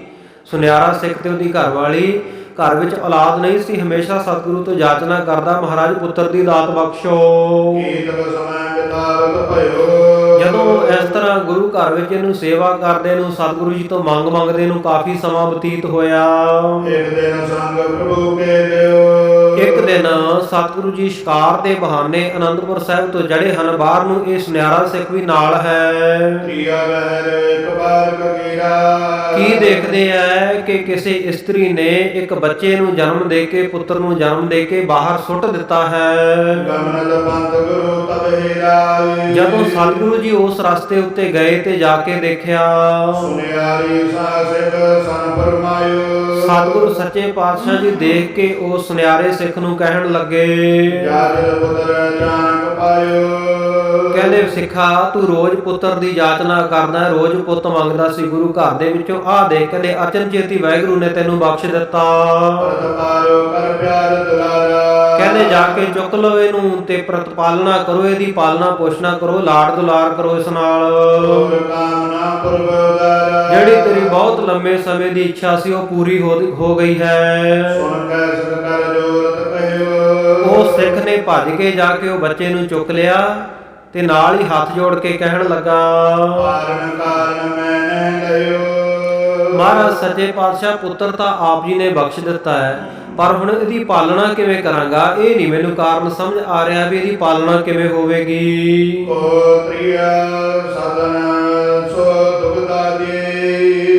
ਸੋ ਸਤਿਗੁਰ ਸੱਚੇ ਪਾਤਸ਼ਾਹ ਜੀ ਕਹਿਣ ਲੱਗੇ, ਸਤਿਗੁਰ ਸੱਚੇ ਪਾਤਸ਼ਾਹ ਨੇ ਜਿਸ ਵੇਲੇ ਬਚਨ ਕੀਤੇ ਕਿ ਭਾਈ ਇਹ ਪੁੱਤਰ ਚੁੱਕ ਲਾ, ਤਾਂ ਉਸ ਵੇਲੇ ਜਿਹੜਾ ਇਹ ਸਿੱਖ ਸੀ ਹੱਥ ਜੋੜ ਕੇ ਸਤਿਗੁਰ ਸੱਚੇ ਪਾਤਸ਼ਾਹ ਜੀ ਨੂੰ ਕਹਿਣ ਲੱਗਾ ਕਿ ਮਹਾਰਾਜ ਸੱਚੇ ਪਾਤਸ਼ਾਹ ਜੀ, ਕਹਿਣ ਲੱਗਾ ਤ੍ਰਿਆ ਸਥਾਨ ਸੋ ਦੁਗਧਾ ਦੇ, ਕੋ ਤ੍ਰਿਆ ਸਥਾਨ ਸੋ ਦੁਗਧਾ ਦੇ। ਕਹਿੰਦਾ ਮਹਾਰਾਜ ਸੱਚੇ ਪਾਤਸ਼ਾਹ, ਇਹ ਬੱਚਾ ਬੜੀ ਛੋਟੀ ਉਮਰ ਦਾ ਨਵ ਜਨਮਿਆ, ਇਹਨੂੰ ਤਾਂ ਦੁੱਧ ਦੀ ਲੋੜ ਹੈ। ਪੁਰਾਣੇ ਸਮੇਂ ਵਿੱਚ ਸਾਧ ਸੰਗਤ ਦੀਆਂ ਚੁੰਗਣੀਆਂ ਵਗੈਰਾ ਨਹੀਂ ਹੁੰਦੀਆਂ ਸੀ। ਮਾਤਾ ਦੇ ਛਾਤੀ ਤੋਂ ਹੀ ਬੱਚੇ ਦੁੱਧ ਚੁੰਗਦੇ, ਵੱਡੇ ਹੁੰਦੇ, ਤੇ ਬਿਮਾਰੀ ਵੀ ਕੋਈ ਨਹੀਂ ਸੀ ਹੁੰਦੀ ਉਸ ਵੇਲੇ। ਸੋ ਜਿੰਨਾ ਅਸੀਂ ਮਾਡਰਨ ਹੋ ਗਏ ਆ ਜਾਂ ਬੀਬੀਆਂ ਮਾਡਰਨ ਹੋ ਗਈਆਂ, ਤੇ ਉਹ ਬੱਚਿਆਂ ਦੇ ਸਰੀਰ ਵੀ ਉਹੋ ਜਿਹੇ ਹੋ ਗਏ, ਹੁਣ ਕਮਜ਼ੋਰ ਹੋਣ ਲੱਗੇ। ਪਹਿਲਾਂ ਮਾਤਾ ਦਾ ਦੁੱਧ ਬੱਚੇ ਸਾਧ ਸੰਗਤ ਜੀ ਕਈ ਸਾਲਾਂ ਤੱਕ ਚੁੰਗਦੇ ਰਹਿੰਦੇ। ਸੋ ਉਹਨਾਂ ਸਮਿਆਂ ਦੀ ਗੱਲ ਹੈ ਜਦੋਂ ਸਤਿਗੁਰ ਸੱਚੇ ਪਾਤਸ਼ਾਹ ਜੀ ਨੇ ਪੁੱਤਰ ਬਖਸ਼ ਦਿੱਤਾ। ਕਹਿੰਦੇ ਚੁੱਕ ਲਾ ਸਿੱਖਾ, ਤੈਨੂੰ ਵਾਹਿਗੁਰੂ ਨੇ ਬਖਸ਼ ਦਿੱਤਾ। ਤਾਂ ਬੇਨਤੀ ਕਰਨ ਲੱਗਿਆ, ਕਹਿੰਦਾ ਮਹਾਰਾਜ ਇਹਦੀ ਹੁਣ ਪ੍ਰਤਪਾਲਨਾ ਕਿਵੇਂ ਹੋਏਗੀ? ਕਹਿੰਦਾ ਕੌਣ ਇਸਤਰੀ ਹੈ ਜਿਹੜੀ ਇਸ ਨੂੰ ਆਪਣਾ ਦੁੱਧ ਚੁੰਘਾਵੇਗੀ? ਤੇ ਮਹਾਰਾਜ ਸੱਚੇ ਪਾਤਸ਼ਾਹ ਜਿਸ ਕਰਕੇ ਬਚ ਜਾਵੇ, ਉਸ ਤੋਂ ਬਾਅਦ ਤਾਂ ਚਲੋ ਜਦੋਂ ਵੱਡਾ ਹੋ ਗਿਆ ਉਹ ਤਾਂ ਅੰਨ ਜਲ ਛਕਣ ਲੱਗ ਪਵੇਗਾ। ਇਸ ਕਰਕੇ ਆਪ ਜੀ ਕਿਰਪਾ ਕਰਕੇ ਫਰਮਾਓ, ਸਾਨੂੰ ਦੱਸੋ ਵੀ ਕੀ ਯਤਨ ਕੀਤਾ ਜਾਵੇ। ਉਸ ਦੀ ਬੇਨਤੀ ਸੁਣ ਕੇ ਸਤਿਗੁਰੂ ਸੱਚੇ ਪਾਤਸ਼ਾਹ, ਜਿਨ੍ਹਾਂ ਦੀ ਮਹਿਮਾ, ਜਿਨ੍ਹਾਂ ਦਾ ਪਵਿੱਤਰ ਜਸ ਸਾਰੇ ਪਾਸੇ ਫੈਲਿਆ ਹੋਇਆ ਹੈ, ਕਹਿਣ ਲੱਗੇ, ਜਲ ਕੋ ਵਾਹਿਗੁਰੂ ਕਹਿ ਲੀਜੈ। ਸਤਿਗੁਰੂ ਜੀ ਕਹਿੰਦੇ, ਸਿੱਖਾ ਕਹਿੰਦੇ ਆ ਜਲ ਲੈ ਜਾ, ਘਰ ਦੇ ਵਿੱਚ ਜਲ ਲੈ ਕੇ ਨਾ ਭਰ ਕੇ ਬਰਤਨ ਦੇ ਵਿੱਚ, ਤੇ ਉਸ ਵੇਲੇ ਵਾਹਿਗੁਰੂ ਆਖੀ। ਨਿਜ ਪ੍ਰਿਆ ਸਤਨ ਪਕਾਰਨ ਕੀਜੈ। ਤੇ ਆਪਣੀ ਜਿਹੜੀ ਤੇਰੀ ਨਿਜ ਤ੍ਰਿਆ ਇਸਤਰੀ ਹੈ, ਤੇਰੀ ਘਰ ਵਾਲੀ, ਉਸ ਨੂੰ ਪ੍ਰੇਰਨਾ ਕਰੀ ਕਿ ਉਹ ਆਪਣੇ ਅਸਥਨਾਂ ਨੂੰ, ਆਪਣੀ ਛਾਤੀ ਨੂੰ ਇਸ ਜਲ ਦੇ ਨਾਲ ਧੋਵੇ। ਬਾਰਕ ਜਬ ਸੰਗ ਮੈਂ ਪਾਈ। ਉਸ ਵੇਲੇ ਕਹਿੰਦੇ, ਦੁਬਾਰਾ ਪੜ੍ਹੋ ਜੀ ਤੁਕ। ਬਾਰਕ ਜਬ ਸੰਗ ਮੈਂ ਪਾਈ। ਕਹਿੰਦੇ ਜਦੋਂ ਆਪਣੀ ਗੋਦ ਦੇ ਵਿੱਚ ਇਹ ਬਾਲਕ ਨੂੰ ਚੁੱਕੇਗੀ, ਦੁਗਧ ਪੁਜਨ ਮੈਂ ਤਬ ਹੋਏ ਜਾਈ। ਤਾਂ ਤੇਰੀ ਘਰ ਵਾਲੀ ਨੂੰ ਉਸ ਵੇਲੇ ਦੁੱਧ ਉਤਰ ਆਵੇਗਾ। ਤੇਰੇ ਮਾਰਨ ਸਸਬੈ ਪਾਵੈ। ਫਿਰ ਕਹਿੰਦੇ, ਇਸ ਪ੍ਰਕਾਰ ਦੇ ਨਾਲ ਇਸ ਬੱਚੇ ਦੀ ਤੁਸੀਂ ਪ੍ਰਤਪਾਲਣਾ ਕਰਿਓ। ਬਿਨ ਸੰਸੈ ਇਹੋ ਬਲ ਹੋਏ ਜਾਵੈ। ਕਹਿੰਦੇ ਇਸ ਤਰ੍ਹਾਂ ਇਹ ਲੰਮੀ ਉਮਰ ਵਾਲਾ ਹੋਵੇਗਾ ਤੇ ਬਿਨਾਂ ਸੰਸੀ ਇਹ ਵੱਡਾ ਹੋ ਜਾਵੇਗਾ। ਮਾਨ ਬਾਗ ਸਰਗੁਰ ਕੋ ਤਾਹੀ। ਸਤਿਗੁਰ ਸੱਚੇ ਪਾਤਸ਼ਾਹ ਜੀ ਦੇ ਉਹ ਬਚਨ ਮੰਨ ਕਰਕੇ ਲਿਓ ਠਾਈ ਹਾਥ ਜੁਗ ਮਾਈ। ਦੋਵੇਂ ਹੱਥਾਂ ਵਿੱਚ ਬਾਲਕ ਨੂੰ ਚੁੱਕਿਆ ਹੈ। ਜਾਂਤੇ ਭਏ ਕਰਾਏ ਇਸ਼ਨਾਨ। ਚੰਗੀ ਤਰ੍ਹਾਂ ਬਾਲਕ ਦਾ ਇਸ਼ਨਾਨ ਕਰਾਇਆ ਜਲ ਨਾਲ। ਨਿਜਦਾਰਾ ਕੋ ਕੀ ਨਸਰਾਂ ਦੀ ਨਸਰਾਨ। ਘਰ ਦੇ ਵਿੱਚ ਜਾ ਕੇ ਉਸ ਨਿਆਰੇ ਸਿੱਖ ਨੇ ਆਪਣੀ ਘਰ ਵਾਲੀ ਨੂੰ ਫੜਾ ਦਿੱਤਾ, ਝੋਲੀ ਪਾ ਦਿੱਤਾ। ਗੁਰ ਕੋ ਆਪ ਸੁਨਾਨ ਕੀਓ। ਨਾਲ ਹੀ ਸਤਿਗੁਰ ਸੱਚੇ ਪਾਤਸ਼ਾਹ ਜੀ ਦਾ ਹੁਕਮ ਸੁਣਾ ਦਿੱਤਾ। ਸਿਧਰੀ ਹਰਗ ਧਾਰ ਕੋਲ ਲਿਓ। ਉਹ ਸਿੱਖਣੀ ਨੇ, ਘਰ ਵਾਲੀ ਨੇ, ਸੁਨਿਆਰੇ ਦੀ ਨੇ ਬੜਾ ਖੁਸ਼ੀ ਇਹ ਬਾਲਕ ਨੂੰ ਆਪਣੀ ਗੋਦ ਵਿੱਚ ਉਠਾ ਲਿਆ। ਸੋਭਿਤ ਕਰੇ ਸਤਨ ਪਰਵੇ ਪੈ ਆਵਾ। ਜਿਹੜਾ ਤਰੀਕਾ ਸਤਿਗੁਰ ਸੱਚੇ ਪਾਤਸ਼ਾਹ ਜੀ ਨੇ ਦੱਸਿਆ ਸੀ ਜਲ ਲੈ ਕੇ, ਉਸੇ ਤਰੀਕੇ ਦੇ ਨਾਲ ਇਹ ਸੁਨਿਆਰੇ ਦੀ ਘਰ ਵਾਲੀ ਇਸਤਰੀ ਨੇ ਜਦੋਂ ਸਾਧ ਸੰਗਤ ਜੀ ਸਤਿਗੁਰੂ ਜੀ ਦੇ ਬਚਨਾਂ ਦੇ ਉੱਤੇ ਪਹਿਰਾ ਦਿੱਤਾ ਤੇ ਇਹਦੇ ਅਸਥਨਾਂ ਵਿੱਚ ਦੁੱਧ ਉਤਰ ਆਇਆ। ਸਹਿਤ ਸਨੇਹ ਸੁਨੰਦਨ ਟਾਵਾ। ਬੜੇ ਸਨੇਹ ਦੇ ਨਾਲ, ਬੜੇ ਪ੍ਰੇਮ ਦੇ ਨਾਲ ਇਹ ਬੱਚੇ ਨੂੰ ਦੁੱਧ ਪਿਲਾਇਆ। ਜੀਅ ਕਰਿਓ ਬਾਗ ਪ੍ਰਤਪਾਰਿਓ। ਇਸ ਤਰ੍ਹਾਂ ਇਹ ਬੱਚਾ ਜਿਉਂਦਾ ਵੀ ਰਿਹਾ, ਇਹਦੀ ਪ੍ਰਤਪਾਲਨਾ ਕਰਦੇ ਰਹੇ। ਦਬਨੋ ਕੰਪਦ ਆਪਣਾ ਪੁੱਤਰ ਵਿਚਾਰਿਓ। ਬਿਲਕੁਲ ਆਪਣੇ ਜੰਮੇ ਪੁੱਤਰ ਦੀ ਤਰ੍ਹਾਂ ਹੀ ਇਹਦੀ ਪਾਲਣਾ ਕੀਤੀ, ਪ੍ਰੇਮ ਕਰਦੇ ਰਹੇ। ਪੰਜ ਵਰਸ ਕੋ ਹੋਏ ਸਜਵੈ। ਜਦੋਂ ਸਾਧ ਸੰਗਤ ਜੀ ਇਹ ਬੱਚਾ 5 ਸਾਲਾਂ ਦਾ ਹੋਇਆ, ਗੁਰ ਮੇਲਾ ਜਗ ਸੁੰਦਰੀ ਤਵੈ। ਉਸ ਵੇਲੇ ਸਤਿਗੁਰੂ ਜੀ ਦੇ ਮਹਿਲ, ਸਤਿਗੁਰੂ ਜੀ ਦੀ ਧਰਮ ਪਤਨੀ ਬੀਬੀ ਸੁੰਦਰੀ ਨੇ ਜਦੋਂ ਦੇਖਿਆ ਸ੍ਰੀ ਅਜੀਤ ਸਿੰਘ ਸੁਤ ਅਨਹਾਰਾ। ਕਿ ਇਹ ਤਾਂ ਬਿਲਕੁਲ ਮੇਰੇ ਪੁੱਤਰ ਸਾਹਿਬਜ਼ਾਦਾ ਅਜੀਤ ਸਿੰਘ ਵਰਗਾ ਹੀ ਚਿਹਨ ਚੱਕਰ ਹੈ ਇਸ ਦਾ, ਬਾਰ ਬਾਰ ਕਰ ਪ੍ਰੇਮ ਨਿਹਾਰਾ। ਬਾਰ-ਬਾਰ ਮਾਤਾ ਜੀ ਪ੍ਰੇਮ ਦੇ ਨਾਲ ਦੇਖਦੇ ਹਨ। ਦਿੱਲੀ ਵਿਕੈ ਰੋ ਜਬ ਕਹਿਓ। ਹੁਣ ਅੱਜ ਜਦੋਂ ਸਤਿਗੁਰ ਸੱਚੇ ਪਾਤਸ਼ਾਹ ਜੀ ਨੇ ਮਾਤਾ ਜੀ ਨੂੰ ਇਹ ਬਚਨ ਕੀਤੇ ਵੀ ਤੁਸੀਂ ਦਿੱਲੀ ਵਿਖੇ ਰਹਿਣਾ ਹੈ, ਹਿਰਦੈ ਸੁੰਦਰੀ ਤਵੇ ਮਚਿਓ। ਉਸ ਵੇਲੇ ਮਾਤਾ ਸੁੰਦਰੀ ਜੀ ਨੇ ਆਪਣੇ ਦਿਲ ਦੇ ਵਿੱਚ ਉਹ ਬਾਲਕ ਨੂੰ ਯਾਦ ਕੀਤਾ ਵੀ ਬਿਲਕੁਲ ਮੇਰੇ ਪੁੱਤਰ ਅਜੀਤ ਸਿੰਘ ਵਰਗਾ ਬਾਲਕ ਉੱਥੇ ਅਨੰਦਪੁਰ ਸਾਹਿਬ ਸੀ। ਕਹਿਤ ਕੰਤ ਸੰਜੋਰਤ ਹਾਥੀ। ਆਪਣੇ ਕੰਤ ਆਪਣੇ ਪਤੀ ਸ੍ਰੀ ਗੁਰੂ ਗੋਬਿੰਦ ਸਿੰਘ ਸਾਹਿਬ ਮਹਾਰਾਜ ਜੀ ਨੂੰ ਕਹਿਣ ਲੱਗੇ, ਮਾਤਾ ਜੀ ਅਜਿਓ ਕਹਿਤ ਜੇ ਸੁਪੁਰਨਾਥ। ਕਹਿੰਦੇ ਮਹਾਰਾਜ ਸੱਚੇ ਪਾਤਸ਼ਾਹ, ਜੇ ਤੁਸੀਂ ਮੈਨੂੰ ਇੱਥੇ ਛੱਡ ਕੇ ਜਾਣਾ ਚਾਹੁੰਦੇ ਹੋ ਦਿੱਲੀ ਵਿਖੇ, ਮਨ ਸੁਧਵੀਏ ਸਿਸ ਮਹਾਰਾਜ। ਤੇ ਮਹਾਰਾਜ ਸੱਚੇ ਪਾਤਸ਼ਾਹ ਮੇਰੇ ਪੁੱਤਰ ਵਰਗਾ ਜਿਸ ਦਾ ਚਿਹਰਾ ਮੋਹਰਾ ਹੈ, ਜਿਸ ਬਾਲਕ ਦਾ, ਦੇਹੋ ਮੈਂ ਕਰਮ ਪ੍ਰਤਪਾਰਾ। ਮਹਾਰਾਜ ਸੱਚੇ ਪਾਤਸ਼ਾਹ ਉਹ ਬਾਲਕ ਤੁਸੀਂ ਮੈਨੂੰ ਬਖਸ਼ਿਸ਼ ਕਰ ਦਿਓ, ਮੈਂ ਉਹਦੀ ਪਾਲਣਾ ਕਰਾਂਗੀ। ਸੁਧਮਾ ਪਾਲਕ ਕਰ ਮੈਂ ਰੱਖਾਂ। ਮਹਾਰਾਜ ਸੱਚੇ ਪਾਤਸ਼ਾਹ ਇਹਨੂੰ ਮੈਂ ਆਪਣਾ ਪਾਲਕ ਪੁੱਤਰ ਬਣਾ ਕੇ ਆਪਣੇ ਪੁੱਤਰ ਵਾਂਗ ਹੀ ਰੱਖਾਂਗੀ ਕੋਲ। ਮਨ ਪਰਚਾਨ ਹਿਤ ਜਬ ਲਾਗਾਂ। ਇਸ ਪ੍ਰਕਾਰ ਮੇਰਾ ਮਨ ਪਰਚਾਵਾ ਹੋ ਜਾਇਆ ਕਰੇਗਾ, ਮੇਰਾ ਮਨ ਲੱਗਿਆ ਰਹੇਗਾ, ਇਹ ਮੇਰੇ ਮਨ ਦੀ ਅਭਿਲਾਖਾ ਹੈ। ਦੇਵ ਆਇ ਸ੍ਰੀ ਮੁਖ ਤੇ ਜਵੈ। ਮਹਾਰਾਜ ਸੱਚੇ ਪਾਤਸ਼ਾਹ ਆਪ ਜੀ ਆਗਿਆ ਦਿਓ, ਤਿਲ ਦਰਾਮ ਪਾਲਕ ਕਰ ਤਬੈ। ਆਪ ਜੀ ਮੈਨੂੰ ਹੁਕਮ ਕਰੋ, ਆਗਿਆ ਦੇ ਕੇ ਪੁੱਤਰ ਮੈਨੂੰ ਬਖਸ਼ ਦਿਓ ਤੇ ਮੈਂ ਆਪਣੇ ਇਹ ਪਾਲਕ ਪੁੱਤਰ ਨੂੰ ਹਮੇਸ਼ਾ ਅੱਖਾਂ ਸਾਹਮਣੇ ਦੇਖਦੀ ਰਹਾਂਗੀ। ਸ੍ਰੀ ਗੁਰੂ ਸੁਨਬੈ ਬਾਗ ਬਖਾਨਾ। ਸਤਿਗੁਰੂ ਸਾਹਿਬ ਜੀ ਨੇ ਮਾਤਾ ਜੀ ਦੀ ਇਹ ਗੱਲ ਸੁਣ ਕੇ ਬਚਨ ਕੀਤੇ। ਇਸ ਪਾਰੈ ਜਬ ਹੋਏ ਮਹਾਨਾ। ਕਹਿੰਦੇ ਸੁੰਦਰੀ ਅਜੀਤ ਸਿੰਘ ਸਾਹਿਬਜ਼ਾਦਾ ਤਾਂ ਅਜੀਤ ਸਿੰਘ ਹੀ ਸੀ, ਕਹਿੰਦੇ ਇਹਨੂੰ ਅਜੀਤ ਸਿੰਘ ਬਣਾ ਲੇਗੀ ਤੂੰ, ਇਹਨੂੰ ਪਾਲ ਤਾਂ ਲਏਂਗੀ, ਪਾਲ ਪੋਸ਼ ਕੇ ਜਦੋਂ ਇਹ ਵੱਡਾ ਹੋਏਗਾ, ਜਵਾਨ ਹੋਵੇਗਾ, ਬਨੇ ਤੋਏ ਕੋ ਇਹ ਦੁਖਦਾਈ। ਕਹਿੰਦੇ ਇਹ ਤੈਨੂੰ ਸੁੱਖ ਨਹੀਂ ਦੇਵੇਗਾ, ਤੇਰੇ ਵਾਸਤੇ ਦੁਖਦਾਈ ਹੋਵੇਗਾ। ਹੋ ਜੈ ਤਬ ਵੈ ਕੋ ਨਾ ਸਹਾਈ। ਕਹਿੰਦੇ ਉਸ ਵੇਲੇ ਤੂੰ ਲੱਭੇਂਗੀ, ਤੈਨੂੰ ਕੋਈ ਆਸਰਾ, ਕੋਈ ਸਹਾਇਤਾ ਨਹੀਂ ਮਿਲੇਗੀ ਕੋਈ। ਜਾਂਦੇ ਨਹੀਂ ਰਹੋ ਹਰ ਖਾਏ। ਸਤਿਗੁਰੂ ਜੀ ਕਹਿੰਦੇ ਐਵੇਂ ਪੁੱਤਰ ਮੋਹ ਦੇ ਵਿੱਚ ਨਾ ਫਸ। ਆ ਦੁਨਿਆਵੀ ਮੋਹ ਦੇ ਵਿੱਚ ਕੀ ਫਸਣਾ ਹੈ? ਕਹਿੰਦੇ ਇਸੇ ਤਰੀਕੇ ਨਾਲ ਹੀ ਜਿਵੇਂ ਹੈਗੀ ਇਸੇ ਤਰ੍ਹਾਂ ਹੀ ਖੁਸ਼ ਰਹਿ। ਪੜੋ ਗ੍ਰੰਥ ਸਾਹਿਬ ਸੁਖ ਪਾਈ। ਗੁਰੂ ਗ੍ਰੰਥ ਸਾਹਿਬ ਮਹਾਰਾਜ ਸੱਚੇ ਪਾਤਸ਼ਾਹ ਜੀ ਦੀ ਬਾਣੀ ਪੜਿਆ ਕਰ, ਜੋ ਸੁਖ ਦੇਣ ਵਾਲੀ ਹੈ, ਉਸ ਨੂੰ ਪੜ੍ਹ ਕੇ ਸੁਖ ਪ੍ਰਾਪਤ ਕਰ। ਪੜ੍ਹਤ ਸੁਨਨ ਮੈਂ ਦਿਵ ਸੁਭਤਾਵ। ਇਉਂ ਪੜ੍ਹਦਿਆਂ ਸੁਣਦਿਆਂ ਸਾਰਾ ਦਿਨ ਬਤੀਤ ਕਰਿਆ ਕਰ। ਸਿਮਰਨ ਵਾਹਿਗੁਰੂ ਚਿਤ ਲਾਭ। ਵਾਹਿਗੁਰੂ ਵਾਹਿਗੁਰੂ ਵਾਹਿਗੁਰੂ ਸਿਮਰਨ ਦੇ ਵਿੱਚ ਚਿੱਤ ਲਾ ਕੇ ਰੱਖਿਆ ਕਰ। ਸੁਨ ਸੁੰਦਰੀ ਮਨ ਅਨਮਨ ਭਈ। ਜਦੋਂ ਮਾਤਾ ਸੁੰਦਰੀ ਜੀ ਨੇ ਇਹ ਗੱਲ ਸੁਣੀ ਤੇ ਮਾਤਾ ਜੀ ਇੱਕਦਮ ਉਦਾਸ ਹੋ ਗਏ। ਦੇ ਨਾ ਕਾਮਨਾ ਲਈ। ਕਹਿਣ ਲੱਗੀ ਮੈਂ ਆਪਣੇ ਪਤੀ ਤੋਂ ਇਹ ਵੀ ਕਾਮਨਾ ਪੂਰੀ ਨਹੀਂ ਕਰ ਸਕੀ, ਇੱਛਾ ਨਾ ਪੂਰੀ ਕਰ ਸਕੀ। ਬੜੋ ਹੋਏ ਕਿਆ ਕਰੇ ਬਖੇਰਾ। ਕਹਿਣ ਲੱਗੀ ਵੱਡਾ ਹੋ ਕੇ ਇਹਨੇ ਵਿਚਾਰੇ ਨੇ ਕੀ ਬਖੇੜਾ ਕਰਨਾ, ਕੀ ਝਗੜਾ ਕਰੇਗਾ ਮੇਰੇ ਨਾਲ। ਅਬ ਚਿਤ ਪਲਛਾ ਬਿਗੈ ਨਾ ਮੇਰਾ। ਮੇਰੇ ਪਤੀ ਆ ਸਤਿਗੁਰੂ ਗੁਰੂ ਗੋਬਿੰਦ ਸਿੰਘ ਸਾਹਿਬ ਮਹਾਰਾਜ ਇਹ ਨਹੀਂ ਦੇਖਦੇ ਵੀ ਮੇਰਾ ਮਨ ਪਰਚ ਜੂਗਾ, ਮੈਨੂੰ ਇੱਥੇ ਕੱਲੀ ਨੂੰ ਛੱਡ ਕੇ ਜਾਣਗੇ। ਇਸ ਪਾਸੇ ਵੱਲ ਧਿਆਨ ਨਹੀਂ ਦੇ ਰਹੇ। ਸੋ ਮਾਤਾ ਜੀ ਪੁੱਤਰ ਮੋਹ ਦੇ ਵਿੱਚ, ਪਰ ਸਤਿਗੁਰੂ ਸਾਹਿਬ ਜੀ ਉਹਨਾਂ ਨੂੰ ਦੁਨਿਆਵੀ ਮੋਹ ਤੋਂ ਉੱਪਰ ਉੱਠ ਕੇ ਗੁਰਬਾਣੀ ਰਸ ਦੇ ਵਿੱਚ ਪਰਚਾਉਣਾ ਚਾਹੁੰਦੇ ਆ। ਸਾਧ ਸੰਗਤ ਜੀ ਆਪਾਂ ਇੱਕ ਸ਼ਬਦ ਪੜ੍ਹਦੇ ਹਾਂ, ਪਰਚਾ ਸ਼ਬਦ ਕਾ ਦੀਦਾਰ ਖਾਲਸੇ ਕਾ। ਉਹਦਾ ਭਾਵ ਕੀ ਹੈ ਕਿ ਜਿਹੜਾ ਪਰਚਾ ਹੈ ਮਨ ਨੂੰ ਪਰਚਾਉਣਾ, ਉਹ ਗੁਰੂ ਸ਼ਬਦ ਦੇ ਨਾਲ ਪਰਚਾਉਣਾ ਚਾਹੀਦਾ ਹੈ। ਜੇ ਕੋਈ ਇਕੱਲਾ ਦੁਕੱਲਾ ਬੰਦਾ ਉਹਦਾ ਸਮਾਂ ਨਹੀਂ ਲੰਘਦਾ ਤੇ ਉਸ ਵੇਲੇ ਸਮਾਂ ਲੰਘਾਉਣ ਵਾਸਤੇ ਹੋਰ ਤਰੀਕੇ ਨਾ ਵਰਤੇ। ਉਹ ਸਮਾਂ ਲੰਘਾਉਣ ਵਾਸਤੇ ਸਾਧ ਸੰਗਤ ਜੀ ਦੁਨਿਆਵੀ ਤਰੀਕਿਆਂ ਤੋਂ ਉੱਪਰ ਉੱਠ ਕੇ ਗੁਰਬਾਣੀ ਦੇ ਨਾਲ ਆਪਣੇ ਮਨ ਨੂੰ ਪਰਚਾ ਕੇ ਰੱਖੇ। ਇਹ ਸਤਿਗੁਰੂ ਸਾਹਿਬ ਜੀ ਨੇ ਹੁਕਮ ਕੀਤਾ ਹੈ ਸਾਨੂੰ ਕਿ ਗੁਰਬਾਣੀ ਦੇ ਨਾਲ ਸਾਡਾ ਮਨ ਪਰਚਿਆ ਰਹੇ। ਦੁਨਿਆਵੀ ਫਿਲਮਾਂ, ਸੀਰੀਅਲਾਂ, ਮੋਬਾਈਲ ਫੋਨਾਂ, ਸੋਸ਼ਲ ਸਾਈਟਾਂ ਦੇ ਉੱਤੇ ਮਨ ਪਰਚਾਵਾ ਨਾ ਕਰਦੇ ਰਹਿ ਜਾਈਏ। ਸਤਿਗੁਰੂ ਨੇ ਜੋ ਪਰਚਾ ਸ਼ਬਦ ਕਾ ਬਖਸ਼ਿਆ ਸਾਨੂੰ, ਉਹਦੇ ਵਿੱਚ ਵੀ ਮਨ ਪਰਚਾਈਏ। ਦੁਨਿਆਵੀ ਰਿਸ਼ਤੇਦਾਰਾਂ, ਸਕੇ ਸੰਬੰਧੀਆਂ ਨਾਲ ਹੀ ਨਾ ਮਨ ਪਰਚਾਉਂਦੇ ਰਹੀਏ। ਗੁਰਬਾਣੀ ਦੇ ਨਾਲ ਸਾਡੇ ਮਨ ਦਾ ਪਰਚਾ ਹੋਵੇ। ਸਤਿਗੁਰੂ ਜੀ ਕਹਿ ਰਹੇ ਨੇ ਅਬ ਚਿਤ ਪਰਚਾ ਭਿਖੈ ਨਾ ਮੇਰਾ। ਮਾਤਾ ਜੀ ਕਹਿੰਦੇ ਸਤਿਗੁਰੂ ਜੀ ਦੇ ਇਹ ਨਹੀਂ ਦੇਖਦੇ ਕਿ ਮੇਰਾ ਮਨ ਪਰਚ ਜਾਵੇਗਾ, ਨਹੀਂ ਤਾਂ ਮੈਂ ਇਕੱਲੀ ਇੱਥੇ ਰਹਿ ਜਾਵਾਂਗੀ, ਛੱਡ ਜਾਣਗੇ, ਸਦਾ ਉਦਾਸ ਹੀ ਰਹਾਂਗੀ।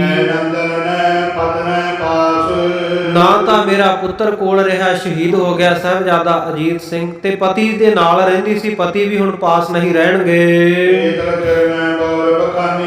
ਕੁਝ ਚਿਰ ਚੁੱਪ ਰਹੇ ਮਾਤਾ ਜੀ, ਫਿਰ ਥੋੜੇ ਸਮੇਂ ਬਾਅਦ ਕਹਿਣ ਲੱਗੇ, ਕਹਿੰਦੇ ਮਹਾਰਾਜ ਸੱਚੇ ਪਾਤਸ਼ਾਹ ਮੇਰੀ ਦੁਖਿਆਰੀ ਦੀ ਤੁਸੀਂ ਬੇਨਤੀ ਨਹੀਂ ਮੰਨੀ। ਮਹਾਰਾਜ ਮੈਨੂੰ ਇੱਥੇ ਛੱਡ ਕੇ ਜਾਣ ਦੀ ਗੱਲ ਕਰਦੇ ਹੋ, ਤੁਹਾਡੇ ਬਿਨਾਂ ਮੈਂ ਬਿਲਕੁਲ ਇਕੱਲੀ ਰਹਿ ਜਾਵਾਂਗੀ। ਤੇ ਮਹਾਰਾਜ ਬਹੁਤ ਭਾਰਾ ਕਸ਼ਟ ਦੁੱਖ ਹੋਵੇਗਾ ਮੈਨੂੰ, ਕਿਵੇਂ ਮੇਰੀ ਜ਼ਿੰਦਗੀ ਲੰਘੇਗੀ। ਤੁਸੀਂ ਕਿਉਂ ਨਹੀਂ ਵਿਚਾਰਦੇ ਇਸ ਗੱਲ ਨੂੰ, ਕਿਉਂ ਨਹੀਂ ਧਿਆਨ ਵਿੱਚ ਲਿਆਉਂਦੇ ਮੇਰਾ ਕੀ ਹਾਲ ਹੋਵੇਗਾ। ਆਪ ਜੀ ਤਾਂ ਸਦਾ ਹੀ ਕਿਰਪਾਲੂ ਆ, ਕਿਰਪਾਲੂ ਸੁਭਾਅ ਆਪ ਜੀ ਦਾ, ਕਿਰਪਾ ਦੇ ਘਰ ਵਿੱਚ ਆ ਜਾਓ। ਉਸ ਵੇਲੇ ਸੁਣ ਕੇ ਸਤਿਗੁਰ ਸੱਚੇ ਪਾਤਸ਼ਾਹ ਨੇ ਹਿਰਦੇ ਵਿੱਚ ਵਿਚਾਰ ਕੀਤੀ। ਸਤਿਗੁਰ ਸੱਚੇ ਪਾਤਸ਼ਾਹ ਜੀ ਕਹਿਣ ਲੱਗੇ, ਕਹਿੰਦੇ ਇਹ ਬੜੀ ਆਤਰ, ਬੜੀ ਦੁਖੀ ਹੋ ਰਹੀ ਹੈ ਇਹਦਾ ਚੰਗਾ ਜੀਵਨ, ਪਰ ਪੁੱਤਰ ਮੋਹ ਦੇ ਕਰਕੇ ਇਹ ਦੁਖੀ ਹੋ ਰਹੀ ਹੈ। ਕਹਿੰਦੇ ਅਸੀਂ ਸਮਝਾ ਰਹੇ ਹਾਂ ਪਰ ਅਣਜਾਣ ਹੈ, ਸਮਝਦੀ ਨਹੀਂ, ਨਿਆਣੀ ਹੈ। ਬਾਲਕ ਨੂੰ ਪਾਲਣਾ ਚਾਹੁੰਦੀ ਹੈ, ਇਹਦੇ ਮਨ ਦੇ ਵਿੱਚ ਇਹ ਭਾਰੀ ਚਾਹਨਾ ਪੈਦਾ ਹੋ ਗਈ ਹੈ। ਸੋ ਸਾਧ ਸੰਗਤ ਜੀ, ਇਹ ਅਜੀਤ ਸਿੰਘ ਜੀ ਜਿਹੜੇ ਪਾਲਕ ਪੁੱਤਰ ਹੋਣਗੇ, ਸੋ ਕਿਵੇਂ ਇਹਨਾਂ ਦਾ ਅੱਗੇ ਸਮਾਂ ਆਵੇਗਾ। ਤੇ ਸਤਿਗੁਰੂ ਸਾਹਿਬ ਜੀ ਦੇ ਘਰ ਦੇ ਜਿੱਥੇ 4 ਸਾਹਿਬਜ਼ਾਦੇ ਸਤਿਗੁਰੂ ਜੀ ਦੀ ਬਿੰਦੀ ਅੰਸ਼ ਸੀ, ਉੱਥੇ ਸਾਧ ਸੰਗਤ 4 ਪੁੱਤਰ ਸਤਿਗੁਰੂ ਜੀ ਦੇ ਪਾਲਕ ਹੋਏ ਆ।